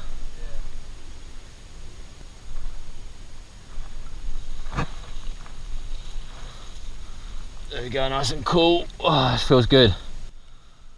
Woo! I'm always keeping hold of the bank though, just in case I slip in. It didn't take too long to get down here. Nice, so we scattered it. That's all that matters. You haven't got like a heavy rock up there you can throw to see the depth. Have you? made it down to the river. Great result. Looks like we might be able to catch fish. So tomorrow we're going to come back down here with the net, potentially try and find some food source, which is what we're in need of. In terms of the rest of today, our energy is really low. We're going to go back, rehydrate, and then crack on with the shelter. Really, we're going to try and take it back a few steps to then rebuild it, trying to make it as waterproof as possible. Because if we can get that right, then I think this whole challenge is going to fall into place and, you know, become a hell of a lot easier on the both of us. So after last night where the shelter wasn't too good, it let rain in a bit too easily. Unfortunately, it is monsoon season and most shelters aren't made to survive monsoon season, so we are going to have to rebuild it. So we're going to have to kind of almost start from scratch. This is what we're going to do, is we're going to pile off all the leaves. Obviously they're good to use again. What we want to do is get the bigger leaves over into our pile that's over there in the corner, so that what we're going to do is use some of these trees that you can see that are a lot straighter and actually line them up against our main A-frame. Yeah, we use trees that are a bit in the distance because we don't want to lose our canopy, because that still does help protect us from some rain. And we don't have a lot of canopy, to be fair. Yeah. So use the trees in the distance, start cutting things down to size, put the bigger leaves on next, and then we can put the rest of the leaves on after that. It's getting into the evening, so we've got a lot of work to do now, so we're going to have to crack on immediately. Yeah, unfortunately we don't have time to kind of redo the shelter completely. It's getting late and I feel like it's better just to grim and bear and just make some slight improvements rather than kind of go from the scratch, because that's going to, you know, put us in the hurt locker. I think it's going to be a tomorrow job, to be fair. Oh, we made some great starts today, down the river. So that's quite key. But yeah, we'll just make some more improvements to it, use big leaves on it. Okay, so we're heading back to our camp so we can build our shelter a bit later. Just found these massive leaves here and they're way too good opportunity to leave. We're going to take these and help that for our shelter, because that's going to, you know, no water's going to get through anywhere here other than here. It's a great surface area. With me right now. Yeah man, it just takes a bit of time. Done a machete.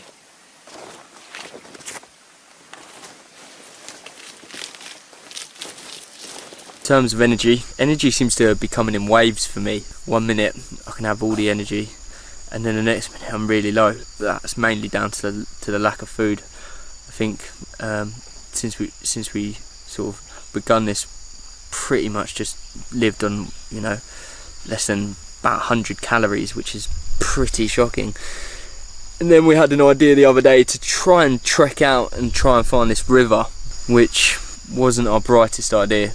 We think it was a lot further, and the flatland was a lot further than what we anticipated, so we burnt a lot of calories. And then when we trekked back the same day, just because it had started to rain, we ended up trekking way too far back to the first shelter, which wasn't the worst thing in the world because we had shelter for the night. It wasn't the best shelter, I must admit. It rained torrentously. It sort of became a wet, sort of gloopy mess with inside, but we got up the next day, trekked back to our second shelter, because we both decided that, you know, this is where we're going to set up camp. We're going to try and meander down the river, down the stream, find the river. That trek back was very difficult. Dan, bless him, I thought was going to pass out at various different points, but as a trooper he powered on and got there in the end. My feet were killing me, sunburnt as hell on the shoulders, you know, so not having any clothes and not having any sun cream, bad idea. But you know, we're out here to survive, so can't have those kind of things, not those kind of luxuries, and you sort of start to realise that you take those kind of things for granted. But we got back here. Last night was most probably the worst night we had in terms of rain. It rained pretty much non-stop all night, which doesn't really do out here.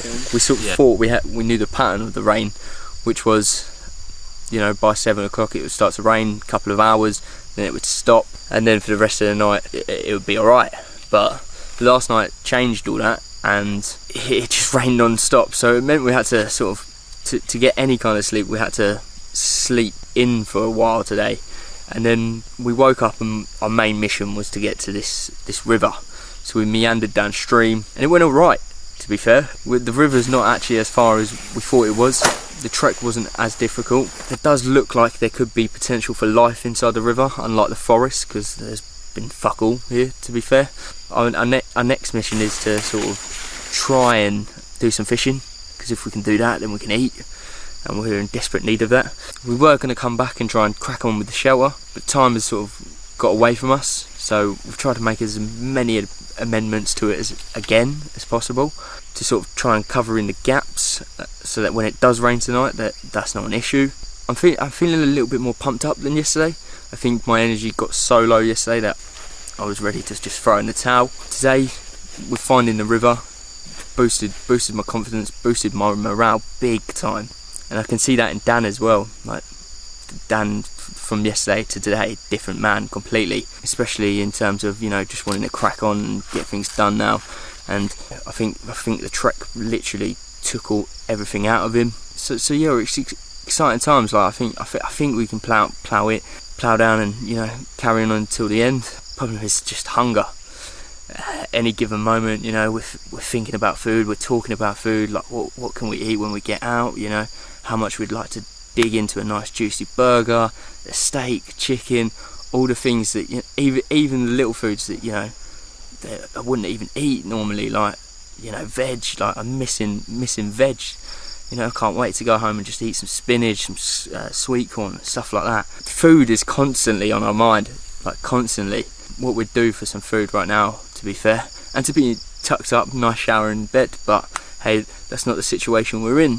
So after a long night last night and it being very cold, got up this morning, thought it was okay, but as the sun's coming up, the body temperature's just not sorting itself out. I'm feeling quite cold. So what I'm going to do, I'm going to try and do some exercises, try and pump the circulation around my body to try and, you know, warm up my blood, warm up my body, because otherwise it's not looking good. Could be the early signs of hypothermia. Touch wood, it's not. Yeah, you have been kind of cold. Right now I'm pretty warm, personally. Well, I'm at a decent temperature, that's fine. Obviously I'm naked, decent temperature, but obviously you're kind of finding it quite difficult. So I'm just going to do some exercises. You know, I'm feeling quite cold now, to be fair. Be careful about the calories you're using. You could alternatively potentially just stand out in the sun. Does that help? No.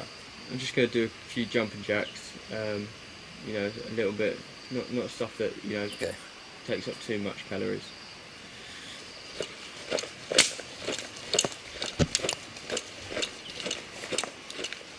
Are you finding it? Yeah, starting to feel a little bit better, starting to try and warm up my body.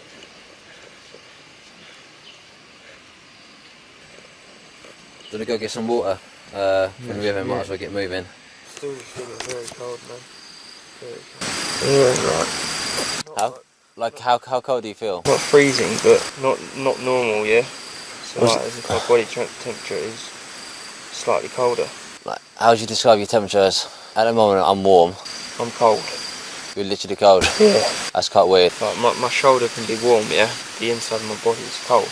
That could be a big problem, by the way. Are you in the hurt locker? I don't know, I sort my temperature out, I'll be alright, but I just find it very hard to...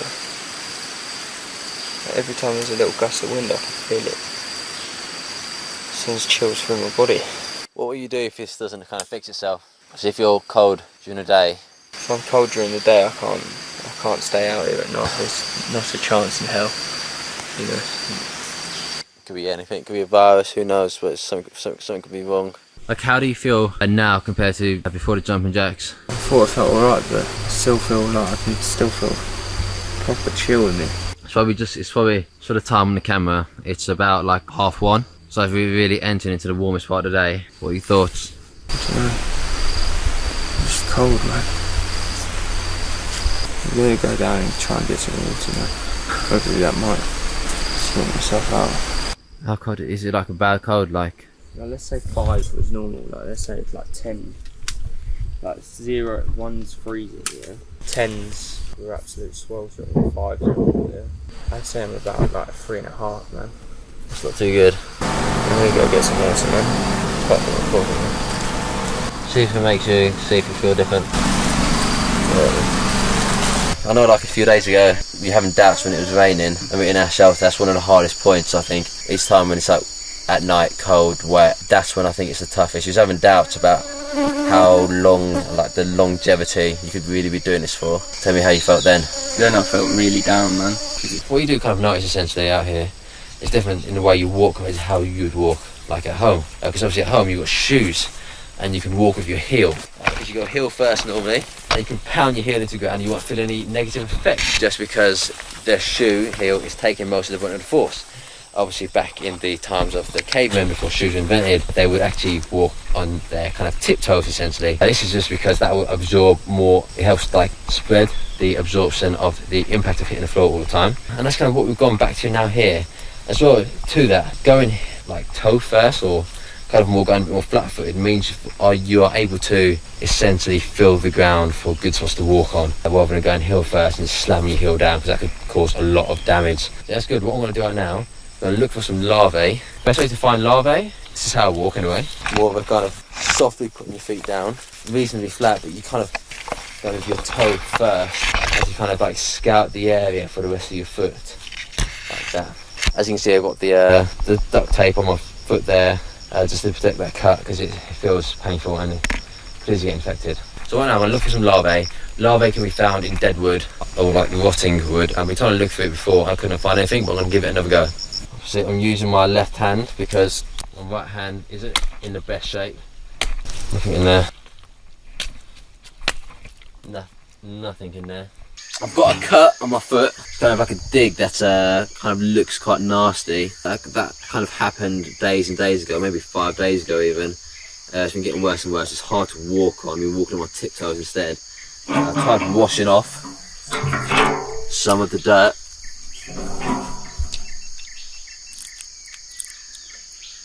But like it still looks nasty, so I'm going to have to try and clean it out and see what I can find out of it. Okay, bit of a antiseptic wipe so I can see what the issue is, because it's too dirty at the moment to have to get like a good look at it. Just try to get inside it a bit. And you're starting to see a bit of flesh underneath, but still very dirty. There we go. Starting to see some flesh. Ah, that stung. Oh. Touch the very fleshy part of it. Get a better look at it. Yeah. There we go, so better from here.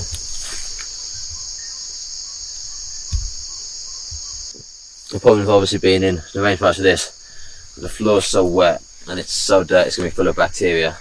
Just have to go for it sometimes. My body's eating all the bug bites. Still quite a bit of dirt there.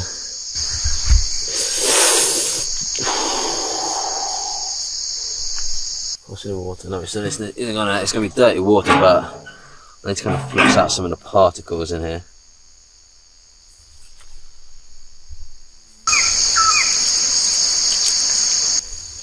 Yeah, what do you think about that? It's reasonably deep for like a foot. Yeah. I just want to get, it's hard to get all the dirt out. It's very difficult in this situation.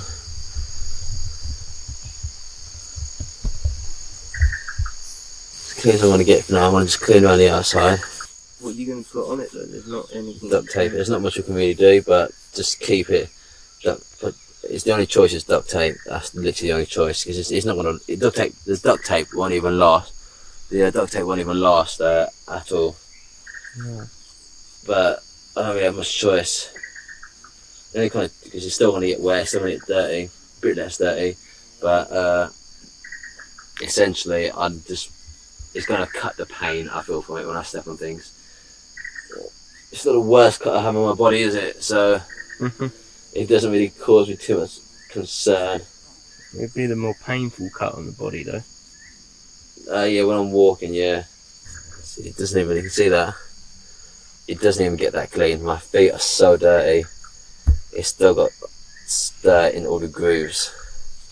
In the jungle out here, it's very easy to get infections, because it is that damp and humid, and it's absolutely dirty as well. I need to save. I was going to use another pad, but we really need to be saving it for my hand here. This doesn't cause me as much concern as my hand, or at least not yet. I've got any duct tape? I don't know. You have it all. Yeah, can you look at my bag, please? Okay, so for now it's a temporary fix. I'm going to put some duct tape on my feet. In history, duct tape does not stay on the feet well. So once it gets wet, it'll just slide off. But I don't have a lot more choice. The flares and tightly enough. Hopefully, it does stay. Don't want to do it too tight to cut off any kind of circulation, but I need to do it tight enough so that it stays, because I don't want to be dealing with this all the time. Duct tape is the vine of the modern world. There we go. Sweet, that dealt with for now. Sweet.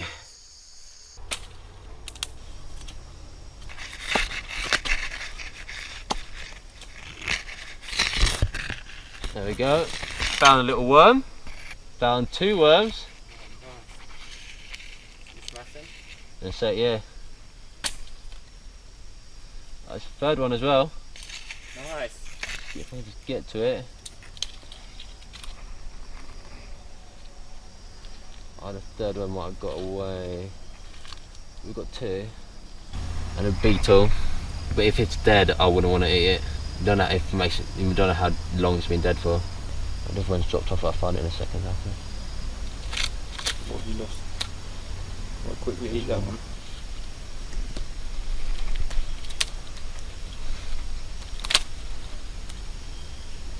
Oh, we've got that find. But have some bit of water, yeah? Yeah. And getting them a bit clean.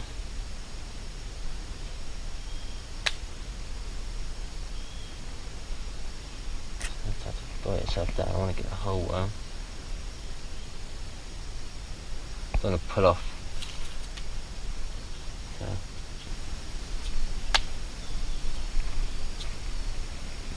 I think I severed it. Oh, lost it. There you go. Let's go. Nice.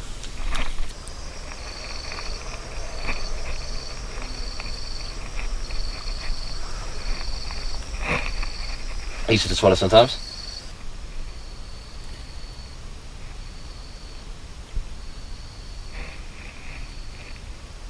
Decent brunch, first meal of the day. It's probably from more for like a lunch wise, but Yep. pretty decent, yeah? It's alright. Can't complain. Bit slimy. Can't complain, can we? No different to candy worms. Okay, so I've just found this little bug here. I'm gonna eat it. It's not gonna give me much sustenance, but whilst I was sitting down, managed to find it and get it from the ground. It's quite a nippy creature, so I'm going to bite it very quickly.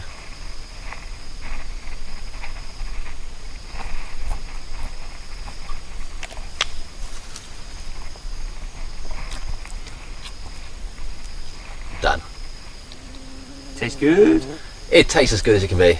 It's an afternoon, about 5 o'clock. And we've come back into our shelter because it's raining outside and we're going to kind of try to stay dry. It looks like the leaves we put on last night have really made a good effect. Keeping us dry, the big leaves keeping us really, well, there's some water coming in, but it's not too bad. It wasn't a heavy shower either, but we've managed to get through it. Mainly on my feet, the water's coming through, so we know that if this rain stops, then we can make a few more amendments before the night comes in. Then you might be able to see some water coming in there. But yeah, it's very good. But like, you know, it's quite a nice break to have a bit of rain. And normally the rain happens at night mostly. But personally, I'd like the sky to expel some of its liquid during the day, which will keep the nights just a bit less extreme. Yeah, either that or the rain out here. Because we're getting further into monsoon season, it's becoming now more and more unpredictable. Okay, and it's becoming more and more often. Yeah, so the longer we go with this, you know, the more we should expect rain. Very wet, very hungry, and very tired. All of them, the mixture, I think are pushing me right to my limits. Well, so if there's a way to kind of quit at this moment, if there's like a viable opportunity to get out of here to safety, what would you do? I would, most probably take that, yeah. How hard do you find it? What's going on so bad tonight? It's just the temperature, even before it started to rain, I was cold and almost shivering already, and the rain's just added to that, and the longevity of the rain, you know, and the space inside this compartment to stay dry, because, you know, there's not a lot of space anymore in here that is dry, you know. It's really starting to just wear me down, to be fair, like, but, you know, there's no way out until the morning, and, you know, that'll be a different conversation, I think. To us, yeah, obviously it is during monsoon season, so the rain is always going to be the heaviest. It doesn't, obviously when you're naked as well, that means you don't have that kind of first layer of shelter in terms of like keeping your body heat in and keeping you warm. But you know, it's something which I've gotten used to. It's wet, I'm wet, it's cold, I'm cold, but yeah, it's just something which it's grown to handle. I know it's going to be wet and cold, but I know that it's not going to last forever at the end of the day. It's just something to put up with, to be honest, and that's part of the challenge. So putting up with things and having that resilience to keep on going. What do you think? Yeah, man, definitely. And you know, it's only I'm only saying that in sort of the heat at the moment. Most probably when we get to the morning, it'll be completely different. I'll have a completely different frame of mind. But we knew what we were getting ourselves in for.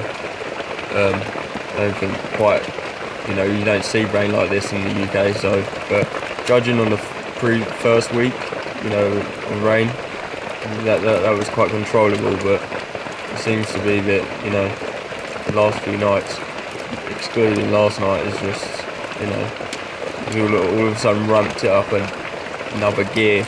I'm almost defeated, man. You're almost defeated? What's not going right?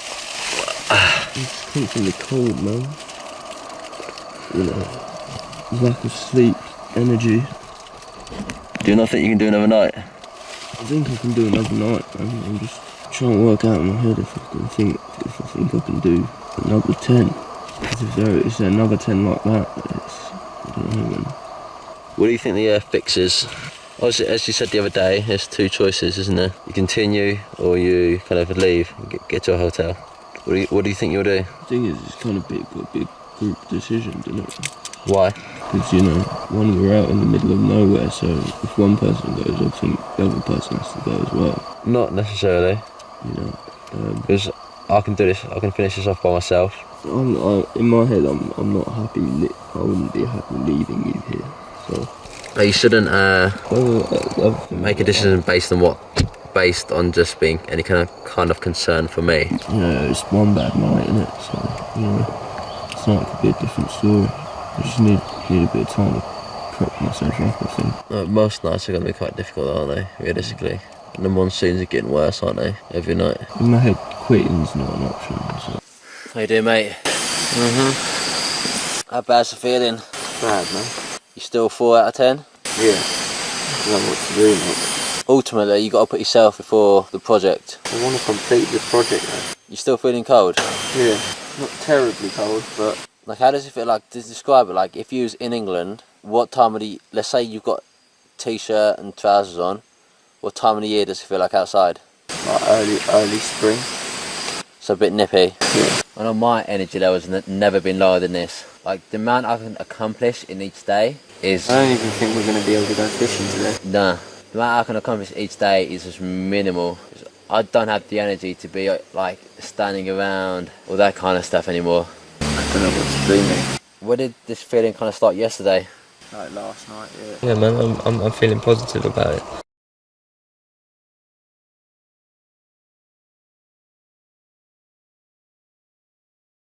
This whole time I've been out here, I'm yet to have a bowel movement. Kind of shows how little it's been ate, which is pretty much zero.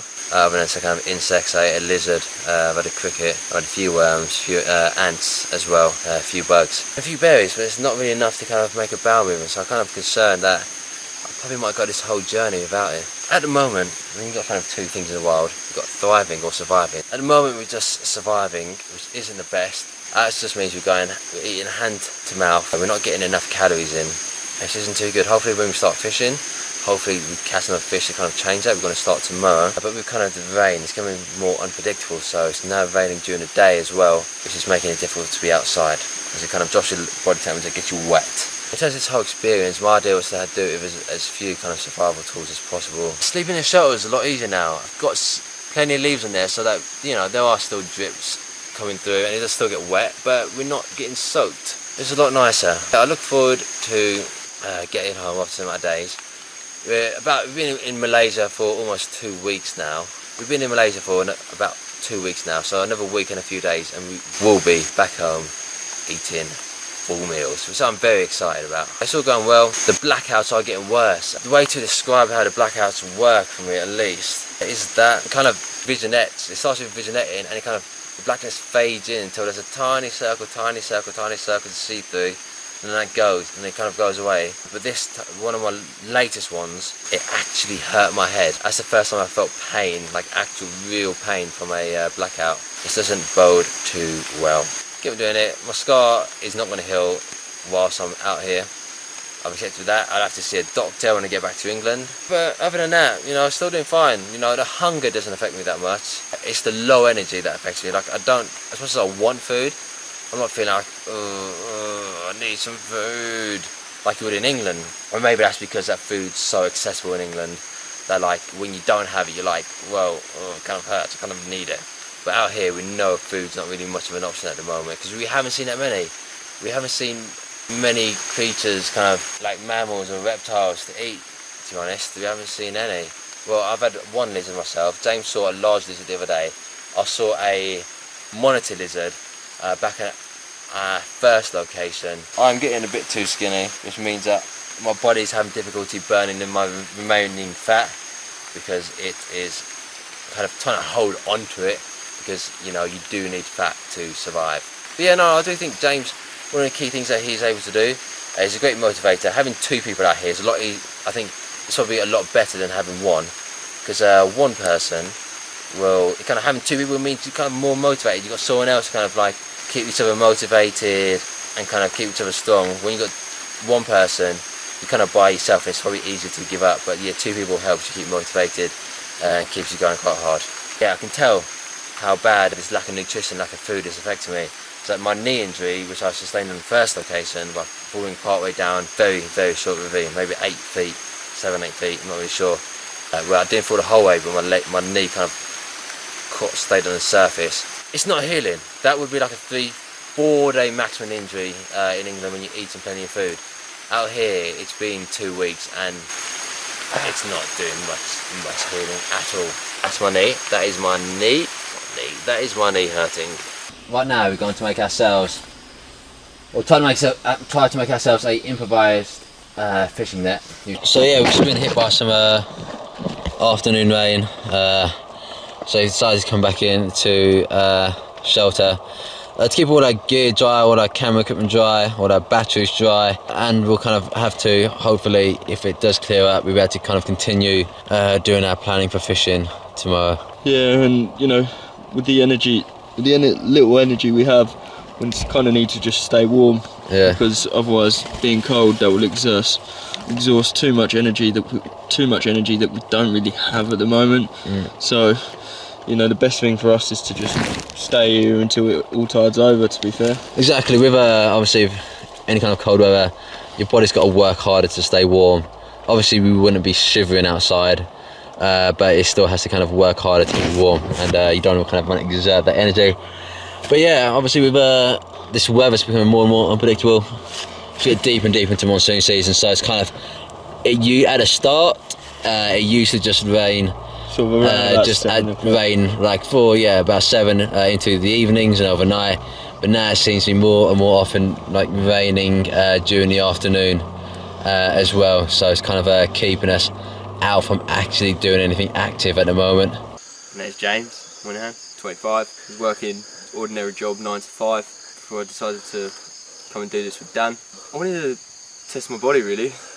One of the main motivations is I was getting bored of my current situation. You know, I wanted to take myself really so far out of my comfort zone, which this has done, to then test myself to, can I do it? Have I got the perseverance? Have I got the, you know, drive, the ambition, you know, to survive? You see this kind of stuff on TV and you think, nah, I wouldn't be able to do that, I wouldn't be able to do what they're doing. I think everyone naturally inside them has the survival instincts and has the survival ability. It's just about, you know, unlocking that, you know, honing in them skills, learning from each day to day on, you know, how you can do better, you know, what needs to be done differently. And these are real skills that you can take into the real world once we finish it. I like to challenge myself. I like the feeling of, you know, pushing my body to sort of the absolute limit, and then when you've finished, you know, that sense of accomplishment, you know, that's a bit of a drug to me, you know.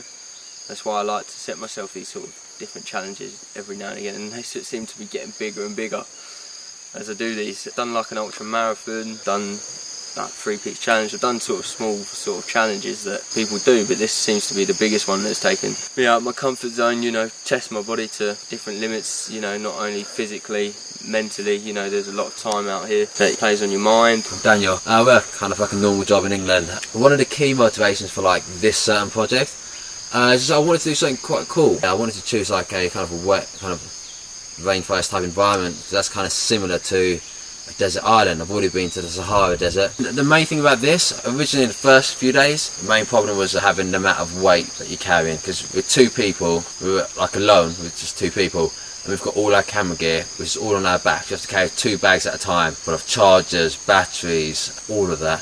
It's quite difficult in that sense, but the main difficulty at the moment is having the low energy, having my body fat go lower and lower. It becomes harder and harder for the body to be able to kind of source energy from the body rather than having any food. Definitely the challenge is something which I'm very comfortable with. Yeah, I don't really come out here just to test myself. I like to have that sense of achievement and a go. Testing myself isn't the main thing. Like there's certain things like I know I can do. I know they put my mind to it, I can do it, so I'm not coming out here to test myself, but I'm coming out here to achieve something very difficult, something which is out of the norm. So for another kind of day, I've had to go back into shelter very, very early due to the rain coming in earlier and earlier, just due to kind of like us getting deeper into the monsoon season. As you can see, it's not looking too good outside. What's the noise? What noise? Listen. Can you hear it? What's the noise? Weird. Trying to get some body warmth, mate. I'm fucking freezing. How cold are you? Quite cold. Are you not cold? I don't know. Who knows? Who knows what cold is anymore? I do. I don't. It's this right now. Your bin bag should help you. It's partly helping me. Does the body fat not help much? I don't know. It's just obviously because I'm not used to calling me fat then. I'm joking. Yeah. Cheers then. Because I'm not used to having so little now. This is quite a little for me. It's a little for me. I wanted to. Oh, your body fat gone. Yeah. Maybe you need to eat some more ants, mate. Yeah. If you eat like 1,000 ants, that's at least 100 calories? Yeah. That's bugs biting, mate. Nice. Good old bug bites. Your stomach growling a lot now. Yeah. A lot more than it was the other day. Yep. Especially when I start thinking about food. Word association food? No. Roast dinner. Roast lamb, innit? Mint. Mango chutney. Pop it all. Stop them from getting underneath us. So last night I most probably got the least sleep since I've been here. I was sleeping with the mosquito net. It sort of pretty much rained pretty much non-stop. On and off, to be fair. The mosquito net was really wet, so it was a very sort of restless night's sleep. I don't think I got any more than an hour, to be fair. Yeah. I've woken up today, I've gone down, got some water, tried to get some more fluid within the... When I woke up this morning, I was completely drained. My stomach hurt. Yeah. Did your stomach hurt? Yeah, so like, now I'm feeling completely exhausted, drained, almost feel a little bit sick, to be fair. You know, just need to rest, so I might go back inside the shelter for a little while, just to try and rest up a little bit, and then hopefully have enough energy to just crack on with the shelter, make amendments ready for tonight. Gonna go back in to have a rest? Yeah. Fucking blackout. You have a blackout? Yeah. Did your whole vision go? You right, mate? Yeah.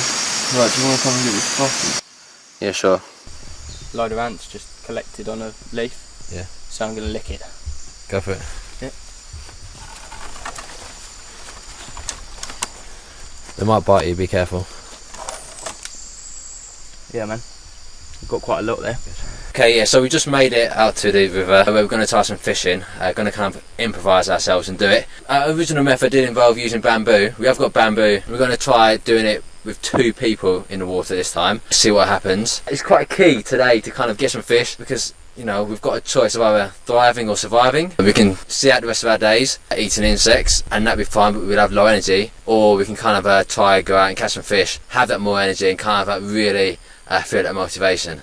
Because my energy's getting low, blackouts are getting more and more frequent as well, and obviously starting to hurt as well. James, how's your energy feeling? My energy's alright, to be fair. Yeah. But then I have more body fat to burn. My energy, I don't really get blackouts. But as Dan was saying, man, we need to, you know, we're not just out here to survive.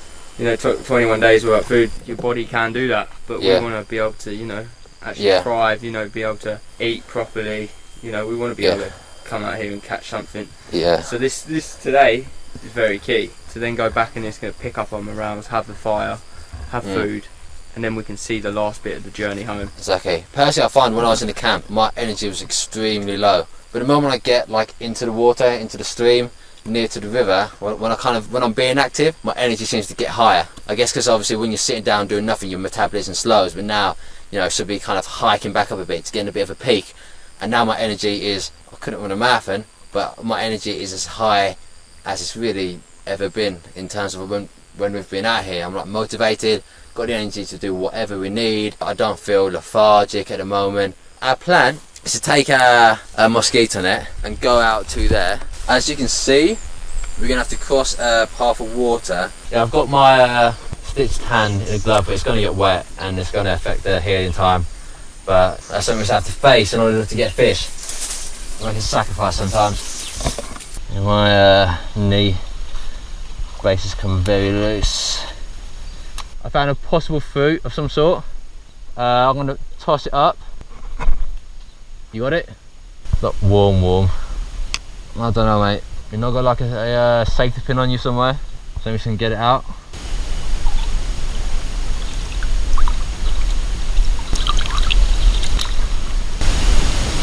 How's it going? Just don't use it then. Like that. Find the corner. What, I'm looking for that pin. The corners. Like that. That's not a corner. Yeah, that's a corner, yeah. Yep. But we want to see if we can find the outside corners as well as the inside corners. Most likely we'll have to use the other method. Pardon? We'll have to use the other method most likely. How many lengths can you do? 3. Yeah. I can do 1. So if we start from, I think we should do it from that side. I can't stand. You can swim, can't you? Yeah. So go from this. First, let's see if there's like any kind of creature in this kind of corner area. So I think we're gonna have to use the other method. Yeah.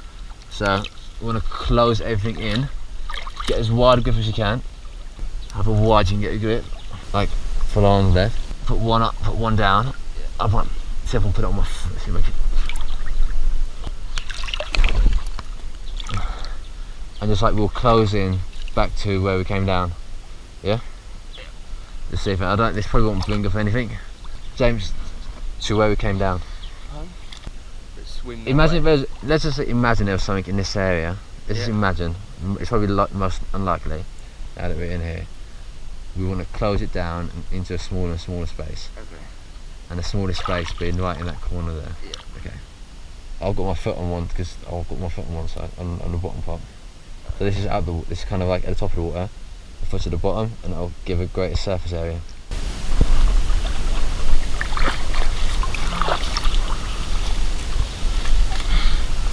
Okay, so our first method didn't work, not surprising. So the kind of river's too deep to kind of go too far out in, but kind of base too close to the shore. So this time I'm going to use our main method, which we're kind of aiming to use. Going to see what we can do. Going to chop down some bamboo and attach. Way too much energy for that first method as well. You know, even just doggy paddling was getting me out of breath. So the amount of energy that we would have exhausted trying that method would have meant that we wouldn't have been able to do it for very long. The next method will use some energy, but we'll see what we can do. Yeah, we're going to chop down some bamboo and we're going to attach it to our mosquito net.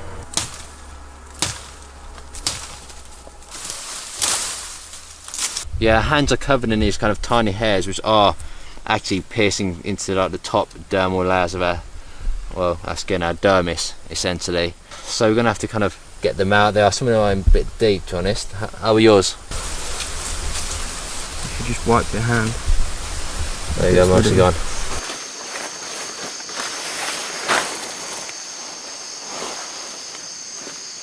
There we have it, our brand new door. A bit like a broom, but lean it against there, and that's just trapping a lot more body heat. Even in the space of a day or a few hours, the constant storms will bring down many parts of our route down the stream, as you can see. And well, as I kind of noticed myself, that there are many parts of debris and fallen trees which I'm not familiar with at all. Are you familiar with it all, James? No, not at all, mate. It seems, so much of it seems new. It's like really... The more rain, the more rotting wood, isn't it? Yeah, it's all kind of coming down, falling down. We hear it during the night. As you can see, it is absolutely chucking it down. What I do have is that I'm fishing with live bait. I'll explain it later, but I have to put the camera away. No, I've escaped, have I? Go on. Did I see one there? Again, another day. We got hit by another rainstorm during the day.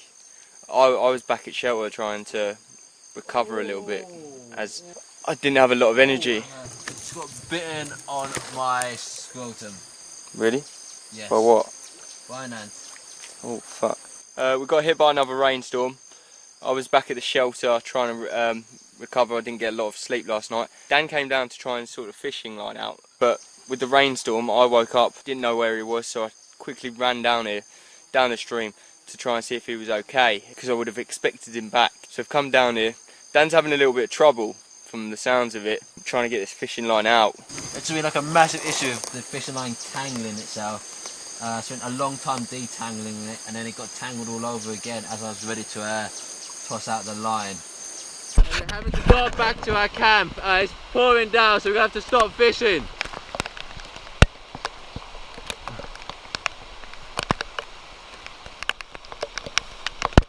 I need to get back before the water levels get too high. We collect both the watering can and the cup. Okay. I'm jumping ahead, mate. Pardon? I'm jumping ahead. Yeah, you go.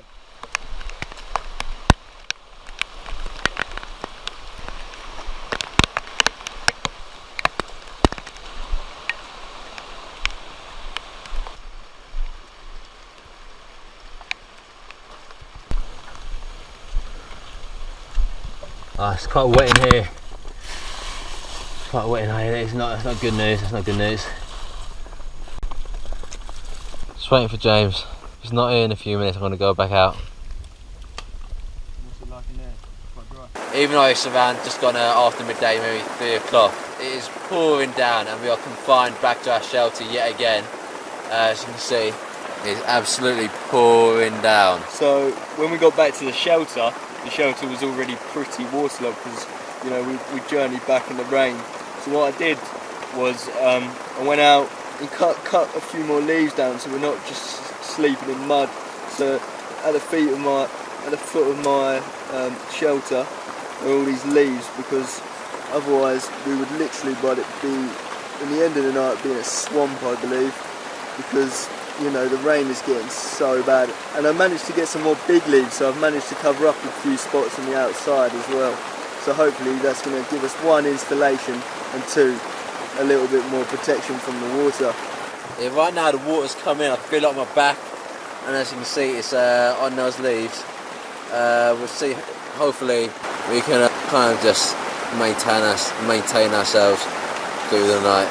So we were just about to go out fishing. As we were kind of getting ready to go, it started raining, unfortunately. The rain's just happening more and more during the day now, so it's kind of cutting our time out to get any kind of food or sustenance. Yeah, at the moment it's kind of dragging our energies down, and it's kind of forcing us to spend more time in the shelter. The rain is also having a pretty much a no calorie diet at the moment, is meaning that kind of our bodies are wanting to stay in the shelter because it kind of lowers their metabolism if we sleep more. But as you can see, it's still raining.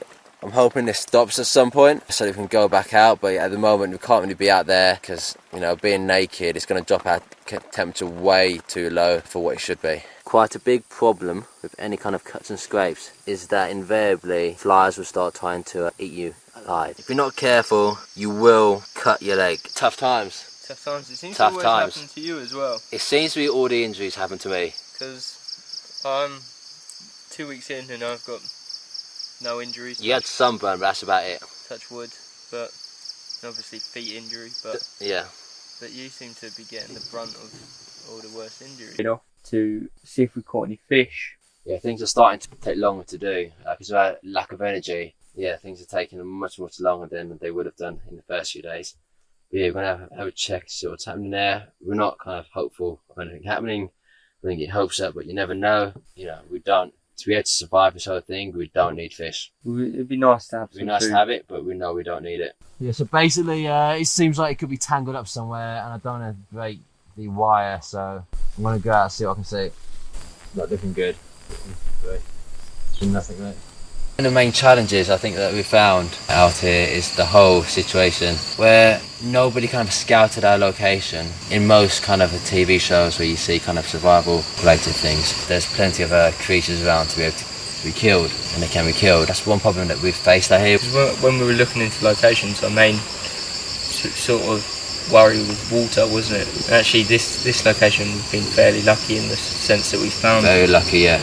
the stream, but we always thought that where there's water, there'd be wildlife. Yeah. And we were completely wrong with that. It's quite a dead forest. In many ways, obviously it's very alive, but there's quite a lot of dead wood.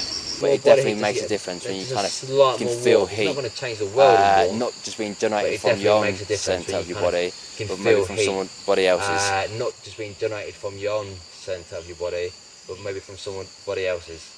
Yeah, no, definitely. Yeah. It's a little bit comforting as well. Yeah. You know, because sometimes it can be raining. To know that there's still someone there, like next to you, going through the sort of same pain. Yeah.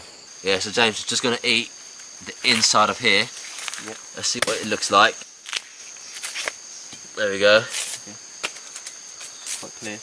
Inside there is kind of edible to a degree. So I'm just gonna make my way through eating it. So what are you hoping to get from this? Do you think Minimal calories just to sustain myself. you're gonna eat the Take a seat, mate. You're gonna eat the browner bits? Nah, avoid the brown bits. It's full of dirt. Oh, it's not tasting too good. It's not as fresh as the other stuff I've had. This is kind of off the floor pretty much. It might be gone off, to be honest. Yeah, I'm pretty sure this has gone off. I'm going to give it another go. It's got a slightly sweet taste to it. A little bit of flossing? It's kind of completely jammed. Break it out. It's like, hey, it's kind of jam between my teeth. Like that. Yeah, it's not. Normally it tastes better than this. But because we're running out of these, Try a little bit. smash them out there. It's not tasting too fresh anymore. Kind of running out. You want to get like the kind of like the honeycomb type stuff. If you can get just honeycomb, not too bad. But as you can see, Pretty dirty. as you can see, it's all kind of going off. I'm just kind of eating the scraps. I'd say it tastes a little bit like cucumber. Yeah. It's quite sweet, isn't it? It's got a certain sweet taste to it. As I said, you know, this is all we've got left with it at the moment. Which isn't too good, is it? I think it's not going to do a lot, is It's it? not doing too well, no, but I need something inside me. You know, we've got like potentially a 2-day trek just to get out of here. Yeah. So anything that can kind of... Unfortunately, James, our twig pile, which we were using in order to make a fire eventually, when we do need it, has unfortunately kind of gotten wet. We did bring some of it in to the shelter with us, but we can only bring in so much before there's just no space, because, you know, it is quite cramped in there, isn't it? We're running out of space. Yeah, so yeah, the twig pile is our twig pile has gotten wet, and we did bring some of it into our shelter with us. But as you know, you may know, so it's pretty cramped in our shelter. So it's gotten pretty wet. As you know, our twig pile is in our shelter, making it even more cramped than it already is. Hopefully the sun will come out another day and it will dry our pile again, and we can use that in collection. Because essentially inside the wood it's going to be kind of dry. If you can get some wood shavings, that's already part of our tinder done. So We've got a big bag already collected. yeah, haven't we? full of it already, full of leaves. So yeah, that's all kind of good for now. Right now, well, during that thunderstorm, as you can see, a lot of the leaves on our shelter have been dying quite recently. So we're going to have to find some more leaves. Unfortunately, we've kind of gotten most of the big leaves from this area, so we will have to venture out further to kind of find anything. So since last week, lots of kinds have changed. Like obviously we were unsuccessful in trying to find a flat land, which meant our whole plans had to change, which meant we came back here, and we tried to focus a lot on fishing and stuff like that. So Dan stepped up, sort of tried out different methods. We sort of went down to the stream and sort of went the way that in the back of my mind I thought I knew it would go, which is it went unsuccessful. We didn't come out here with any sort of fishing equipment, nothing like that. None of us have really fished either properly back in the UK. So I did think it was not going to be as successful, but it was nice to have that little bit of hope. But that's now gone. It's worth trying, wasn't it? But yeah, we knew it was going to be very difficult because we didn't have experience. But yeah, that was one thing. But hunger hasn't massively affected our morale. It's affected energy, and I've seen a big change in Dan over the sort of the last few weeks. Like when we first come out here, I've seen Dan adapt to situations a lot more. Sort of in the first week, he was very sort of headstrong. This is how we wanted it to be done. Throwing out orders sort of left, right and centre, thinking this is the film that he wanted to make. But as sort of time's gone on, the sort of surroundings and sort of energy, sort of the weather as well, has sort of made him adapt as well. I think in a good way, to know that actually, the film's going to turn out the way it is. And I don't come from a film background, so I've sort of relied quite heavily on Dan for that as well. But as time's gone on, we're both having input on how we want certain things, what we want certain things to do, especially now sort of definitely becoming sort of more equals, whereas most probably in week one I was leaning on him too much, and he thought himself as maybe a little bit more of a leader, but now it's levelled out pretty well, and he's lent on me, I think, especially for motivation and morale, seeing because obviously he's getting down to more skin and bone, so his level of energy is definitely a lot lower than mine, and sort of I've taken it upon myself to just do certain things which going down collecting water, as simple as it is, does take a little bit of energy, because you've got to get up them steep hills, but it also gives me time to reflect, and I've had a lot of time to think out here. The one thing I still can't control is the weather. It's become a lot more unpredictable since sort of last week. It was very predictable in the first week. Come 7 o'clock it would rain, it would go on for a few hours, but over the sort of the last week, it's some days it hasn't rained, some days it does, some days it's rained all day, and that I suppose is us getting more into the monsoon season, and sort of what we were trying to facilitate before we came out here was we were thinking that it would be raining all the time, but actually when we came out here it was a lot hotter than we anticipated. I still can't get scratching all the time, so I can't control bugs. Wednesday last week I was almost ready to throw in the towel. My body had got really cold. I thought, what am I doing out here? What am I gaining from this? And actually what I'm gaining from this is quite a lot, to be fair. One, more sense of character. Two, it's a story to tell. I'm trying to count down the days, and I'm working in percentages. We're 75% of the way through this whole thing now. Got 25% to go, 5% every day. We're nearly there, and my stomach knows that, I know that. It's about counting down the hours. We're sort of running out of things, to fill our day with, because we're not fishing. Didn't want to exhaust that energy. We've got a long trek ahead of us come Sunday, so it's about building ourselves up. We're going to smash a diet of bugs up until then, and we're going to try and get a little fire going to boost morale. Maybe get some warm water in us as well. I think that will give our body a great boost. It's about just continuing the way we've been going, because it's been successful. We haven't failed, we haven't had to give up. We've both shown a great sense of character.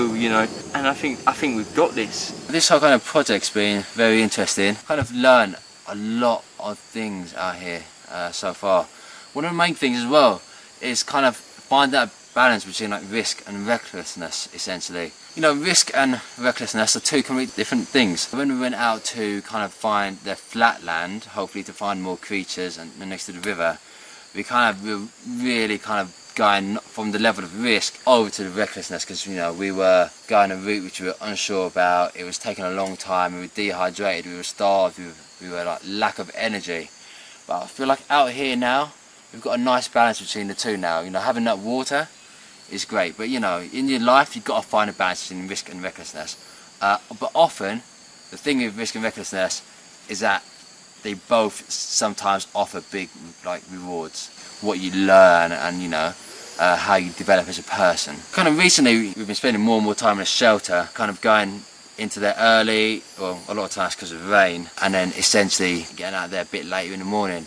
It's just because I think it kind of allows us to rest a bit more, because we don't really sleep the whole time, so it's a bit like very interrupted in terms of but because we're not eating too much food, we need to slow down our metabolism, and the best way to slow down your metabolism is to kind of stop moving. So lying down is probably one of the best things you can do just to find people, and that's going to require a lot of energy. We've got a lot of gear to carry. We haven't got anybody carrying it for us, unfortunately.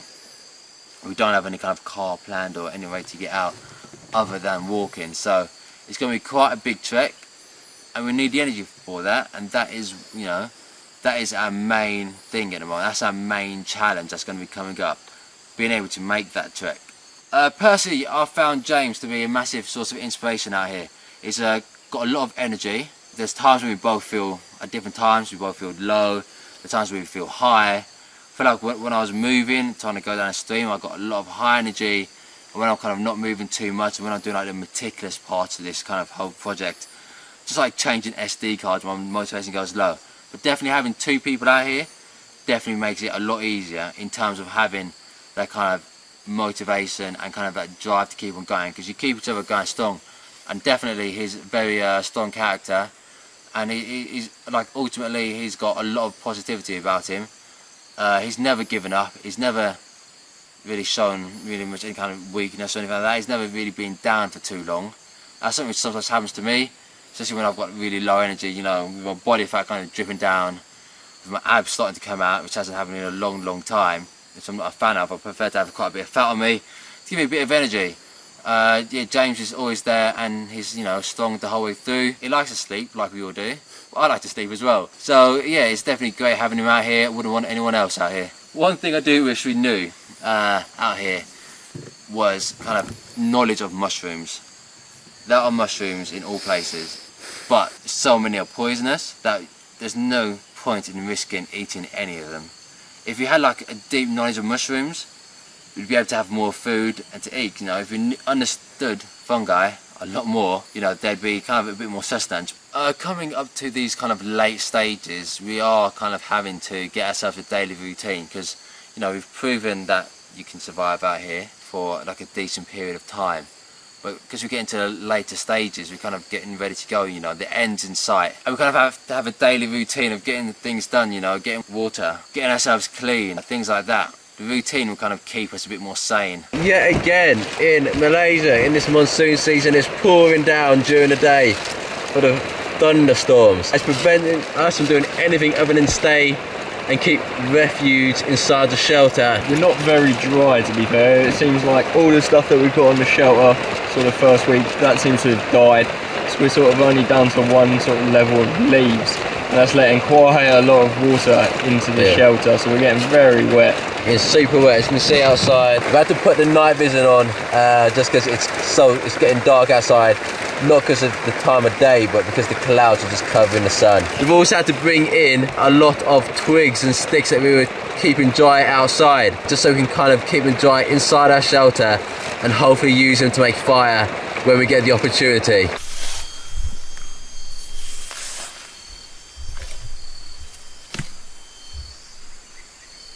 You can see, using this machete, not going too deep in, so that I can essentially find some worms for us to eat. It's worked quite successfully in the past. See, Found one already. Piece of bark. Put it on there. Small one there. That might be a maggot. There you go. There's a couple in there, man. Sweet, some more there. Got your spot. Advantage of this is that it's quite low energy to do. You involve walking around. It's a case of putting your machete into the ground. I take it helps that the ground is now a little bit softer from the rain last night. Yeah, it's always going to be soft anyway though, realistically. How many worms are you looking to eat? I think 10 each. What do you reckon? Yeah, maybe.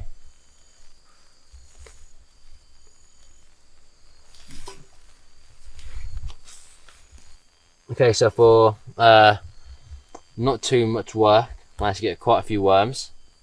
Yeah. I'm gonna kind of move on to the next stage, but yeah, quite easy to get, and there's even another one there. So absolute bonus to kind of efforts right there. I've come here in search of berries, really. I remember going up to the other side of the valley a fair few days ago, and I saw some berries up there, so I'm going to go back up there, try and explore it a little bit more in hope for berries so we can put that into our meal for tonight. Yeah, whilst it's dry, unfortunately it's not sunny, we can bring some of the twigs that we've kind of, and sticks we've had in our shelter to keep dry, and hopefully the air kind of takes away a bit more of the moisture, ready for the fire. Yeah, so yeah, just taking these out from the shelter, and they'll hopefully dry slightly. You know, the sun's not out, but it's kind of hidden behind clouds, but we'll give it a go. Some of our sticks we had in our shelter have been dry, but some of these, the leaves are completely damp and wet. So unfortunately, we have to collect some more leaves, hopefully that'll be enough, but what we may have to resort to is burning some of our kit. In a survival situation, you've got to do whatever you can to get by, and if that means burning certain stuff that we own, then we have to do that. It also looks like it could start raining at any point, so we better make a move on. Let's get right here. I've got some maps that we can use. These are maps from the old Google that we were using before we kind of came out to this location, using the old flint and steel method. This is sparking but not seeming to go on the char cloth. There we go. You see that? A little redness. It's a start. Get close if you can. Burn my lip bit.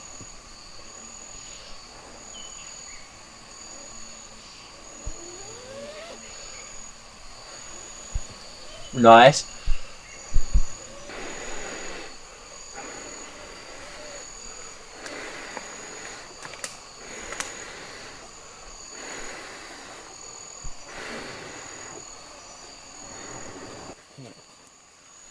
Big as you can get, because the leaves are quite wet. We need a decent fire. This will pretty much be one of our last meal before we head out on the trek. So the more we can keep this fire going, the more we can burn the water, boil the water, the better it is going to be for the both of us in the long run. You know, it's going to give us that little bit more protein, a little bit more energy to make that walk in a few days' time. So we've had to do what we've had to do, you know, burn some kit, but who says we have to do things by the book?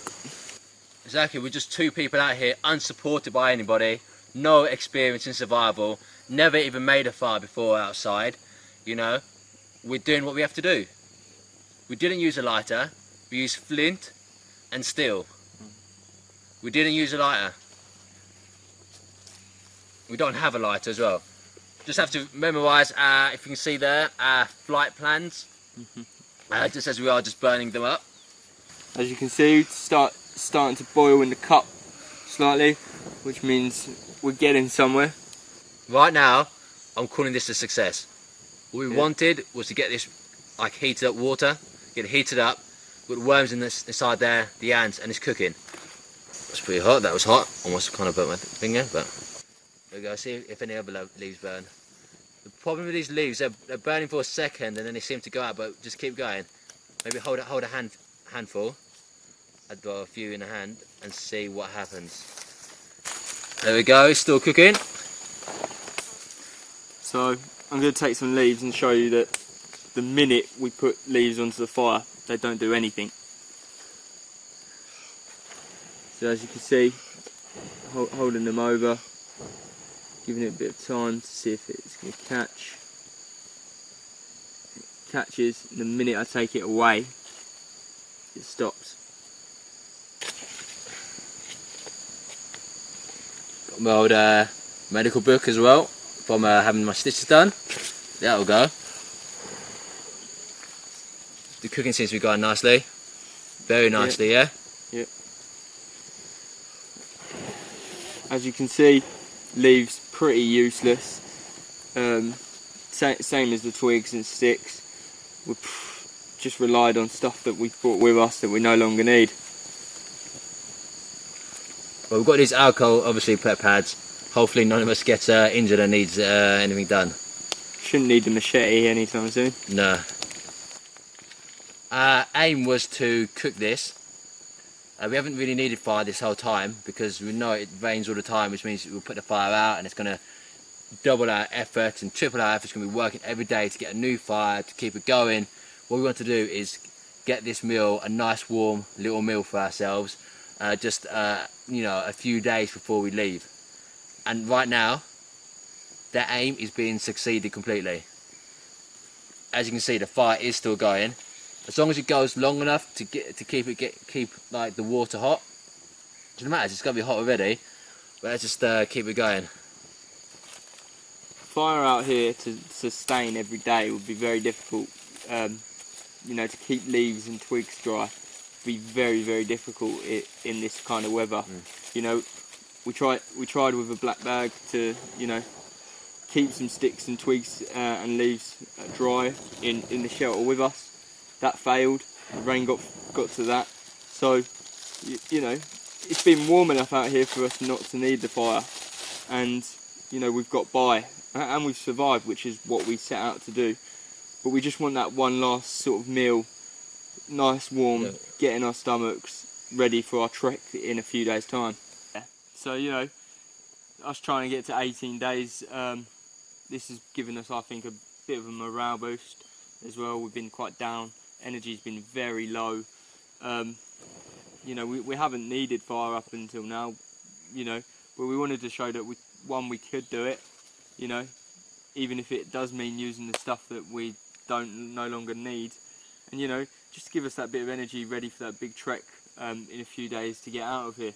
So, you know, I think we succeeded in what we set out to do here with the fire, so that's good.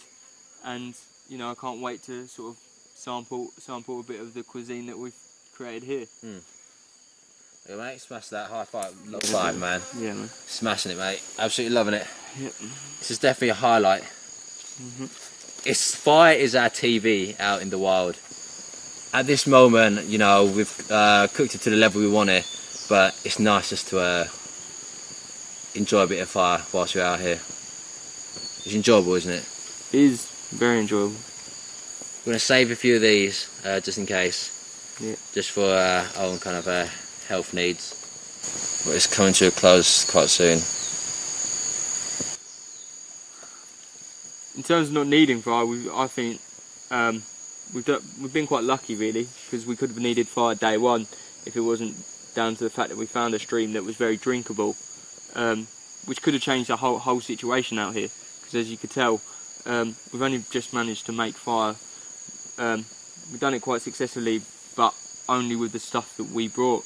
If we had to try and make fire, you know, using the stuff around us, I think this trip could have gone a different way. But you know, I think that's, you know, we use our heads, you know, and we made sure that we were close enough to that stream. And you know, when we realised that we couldn't get close enough to the river, you know, we decided to come back here and, you know, use what we had already found. Yeah. You get lucky, don't you? Because the water was lucky, but in terms of food, finding any lizards or snakes or anything around here, like any rats even. We haven't found any, but the water's been on our side, and that's made our life a lot easier because, as you can tell, you know, this isn't a fire which we could replicate day in, day out, as, you know, this is our gear, and it's a finite amount. It's a nice watch, isn't it? Nice kind of TV. Do you see that storyline there? Mm-hmm. And I saw the storyline. I saw a little. It's not just an A plot storyline, an A and B plot. Mm-hmm. You know, she just ran away with the mistress. As you can see, only leaves just being dried by the fire, slightly, even slightly burnt. I think that was a success then, don't you? We've cooked our food. Yep. We've cooked our food. It's going to take a bit. We're not going to be able to drink it. Not straight away. Tin can. We'll make some chopsticks. This is the best meal we've had in, what, 14 days? Maybe I'll have a bowel movement at some point soon. 2 people. Two people. Mm-hmm. No experience. Yep. Day 15. Surviving naked. Who would have thought it? I wouldn't have thought it after our first few days. Exactly, our first few days were very tough. You know, we've got this far. Got a few more Resilience. days to go. Yeah. This is also the cup of urinating at night. Yeah, I know. But we've killed off all bacteria now. I want us to eat this at the exact same time, yeah? Scoop a bit out. Ready? Yep. One, two, bon appetit. Nice. That is lovely. That is lovely. Bit gritty. Bit of dirt, but it's a nice change. Yeah. I'm gonna go for an ant.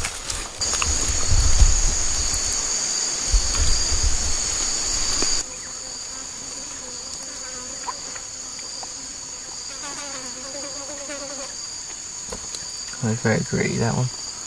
Go for another one.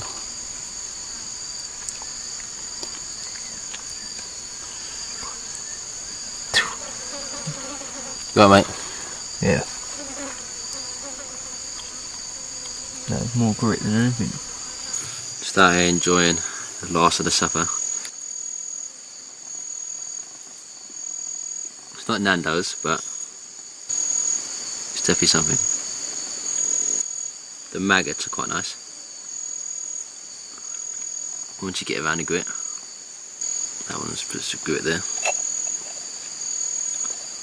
The nuts gave it a great flavour. It was a comforting flavour, the nuts did. We've succeeded. Very happy with what we've done out here. So far 15 days, no clothes, didn't bring any food or water. 2 amateurs, no support team, all by ourselves. I think we've done well. So I guess during the night, I know we're both facing difficulties with circulation, I think, with our hands. My left thumb and finger are getting really numb. It's a feeling I've not been able to sort of shake away from. Yeah. Most probably the better part of now 3 days. Yeah. Which isn't good. I think it's down to the fact that I need a proper night's sleep. Yeah. In a proper bed where I'm not, laying down. Yeah. On a slight. Because we're on a slope. Yeah. When our hands, obviously, when we sleep, if your hands are above your heart, it makes it more difficult for kind of our blood to kind of go around, and we keep waking up with like really numb hands. Yeah. It's our feet which are outside.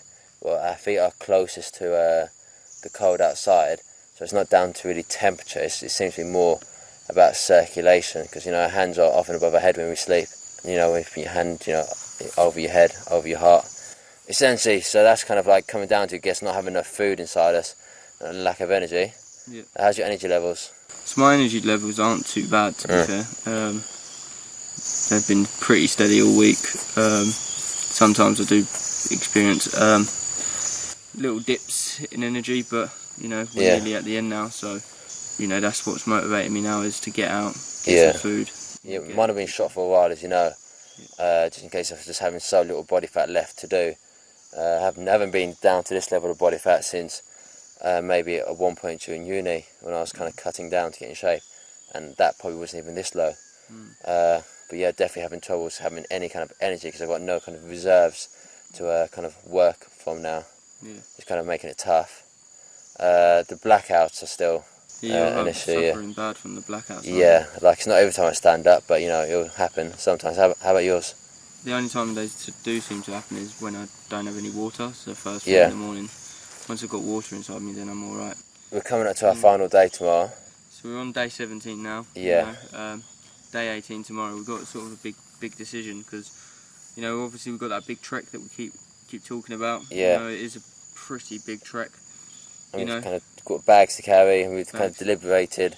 So we don't know whether you know we do half today. Yeah. And we set off in a minute, or we do the whole thing tomorrow. Yeah. I've been thinking. I know we've been like at one point we did say maybe do it in 2 days, and then we kind of came to the decision to do it in 1 day, just so we've got a good shelter.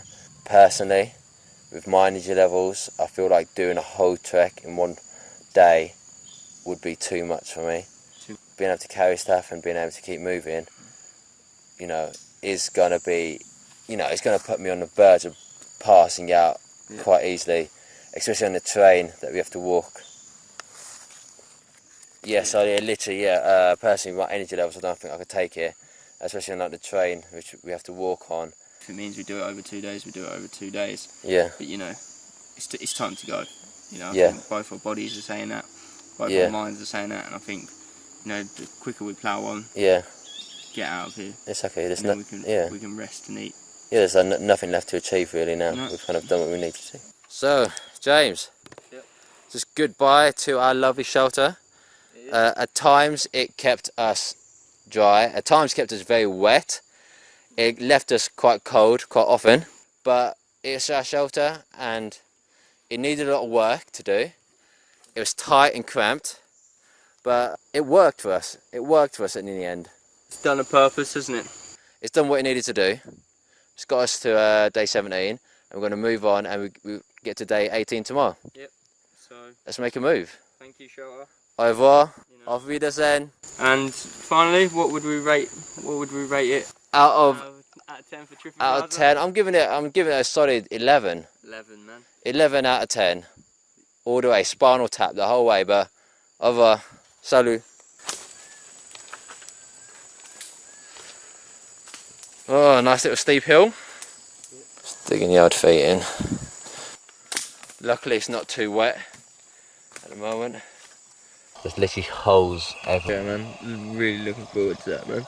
Really looking forward to eating the meals, getting the calories in. Just got to see out the last remaining hours of this journey, to be fair. So it's just woken up, it's our final day and I'm very excited to make a move. Last night I had a lot of energy. Don't know whether it was the shelter, which is poor to sleep in, that, you know, stopped me from sleeping much, but I was very excited. It was like Christmas Day, kind of Christmas Eve all over again. We are very excited to move out and get some food hopefully today. Just woken up really early in the morning, it's about 7 o'clock. I haven't slept at all. Last night I came down with a massive headache right over my right eye, which caused me quite a lot of pain. It was making me feel quite nauseous, making my legs feel really funny. So what I did, so I don't disturb Dan, I came outside and just sat outside for 5 hours, and it's now feeling a little bit better. Still feeling not 100%, but the fact that we're getting out today is really driving me on, driving me forward. And the fact that we're going to get food and we're going to get a proper night's sleep. So that's all behind me now, and it's to looking forward to getting those rewards that these last 18 days have now finally paid off. It's our final day. Very excited for this day. It's a long goal challenge. I've kind of been counted down to it every day, kind of get one step closer. And as we do get closer and closer to it, I kind of get less and less hungry. But I've been planning my meals, what to do. The thing about, you know, this adventure, it didn't go how we kind of planned it to go to. Pretty much like any adventure that anybody goes on, it never goes as they plan. And that's what makes it more interesting, because you can't kind of pre-write it or kind of pre-script it. It just happens, and you got to go with the flow, you got to take the knocks, and you got to keep on going. I feel like we've both achieved massive amounts out here, going this long, you know, without clothes, without bringing any food or bringing any water in with us. I think it's completely impressive. We've done it without any support from anybody else. We've had our kind of challenges, you know. On our first night, I smashed my hand open with a machete. That really sort of wrote me off for the whole thing, but carried on going. No matter what injuries we picked up, no matter how many bug bites you've had, and they are probably some of the worst parts of it, is the scratching and the bites, and then you're scratching the bites, and you're scratching the scabs, and then you're just pulling off the scabs, and you just keep on scratching.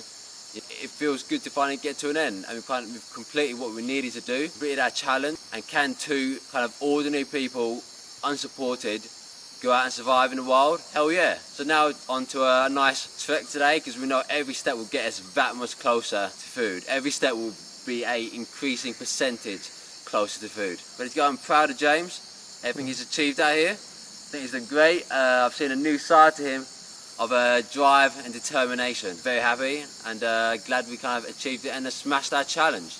Go team. Well done, Oh team. yeah! Woo! So we finally made it to the last day, which is, in my head, we've been building up for a very long time. I'm quite excited. It seems like all this hard work has finally paid off. We've done something that I don't think a lot of people would have thought we could both do. I think a lot of people coming into this would have thought, because of Dan's previous experience, he would have smashed it.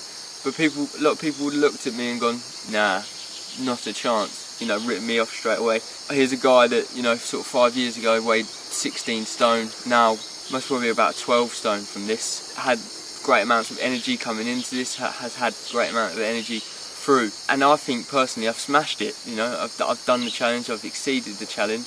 There might be a few things along the way that I'd like to have changed, maybe, but I think I've pushed myself in a way that a lot of people wouldn't think I would be able to. Even I don't think at times that I was going to make it to the end, but I have. I'm here, and now I can go reap the rewards of, you know, it being the final day, and that's getting out. So Dan, yeah, it's been 18 days. Yeah. You've lived out in the wild. You know, Yeah. you've had no clothes. Your body's been free. Yeah. Yeah. How's it finally feeling? Yeah, to pick up these clothes after 18 days. Some of them maybe a little bit wet. Yeah. You know, how's it going to feel to put those back on your skin? Well, that smells like damp. Wow, it smells. Personally, I don't care for clothes too much. I'll be happy to walk out here completely naked, but we are going to be getting very close to people today, so we kind of have to put clothes on to not cause too much alarm. But the way this is smelling, I am not looking forward to it, but if it gets closer to food, I guess it gets us closer to food.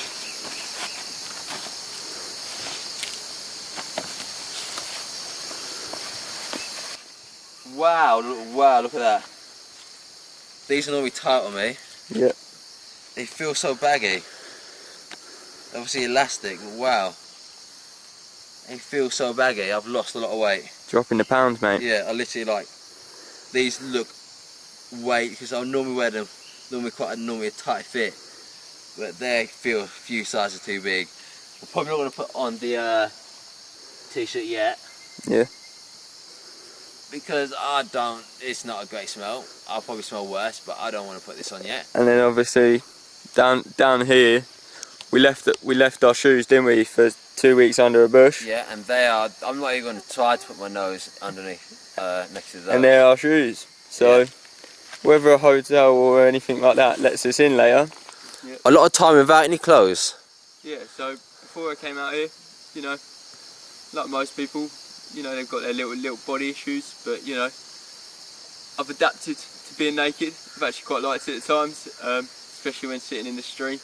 But Freedom, innit? this is you know, going to be a strange experience, putting these clothes back on, you know, back onto my body. So yeah, I'm going to crack on. See how this goes.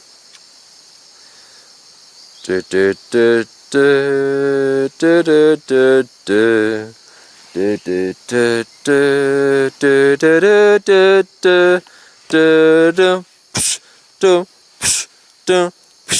do do do do. It's like a striptease in reverse. And then my t-shirt, you know. How's the smells? How's the smells on the t-shirt and the clothes? Oh mate, fantastic. Oh mate, you're lucky. But, you know, There you go. as you can tell, quite baggy, you know. Maybe like I like my clothes baggy, but that's quite baggy, isn't it? Bit of a joke, yeah. So, you know, That's me now. Done. Get the shoes on. Crack on out of here. You know. And we've done it. Nice. Fantastic fucking job. Nailed it, mate. Nailed it.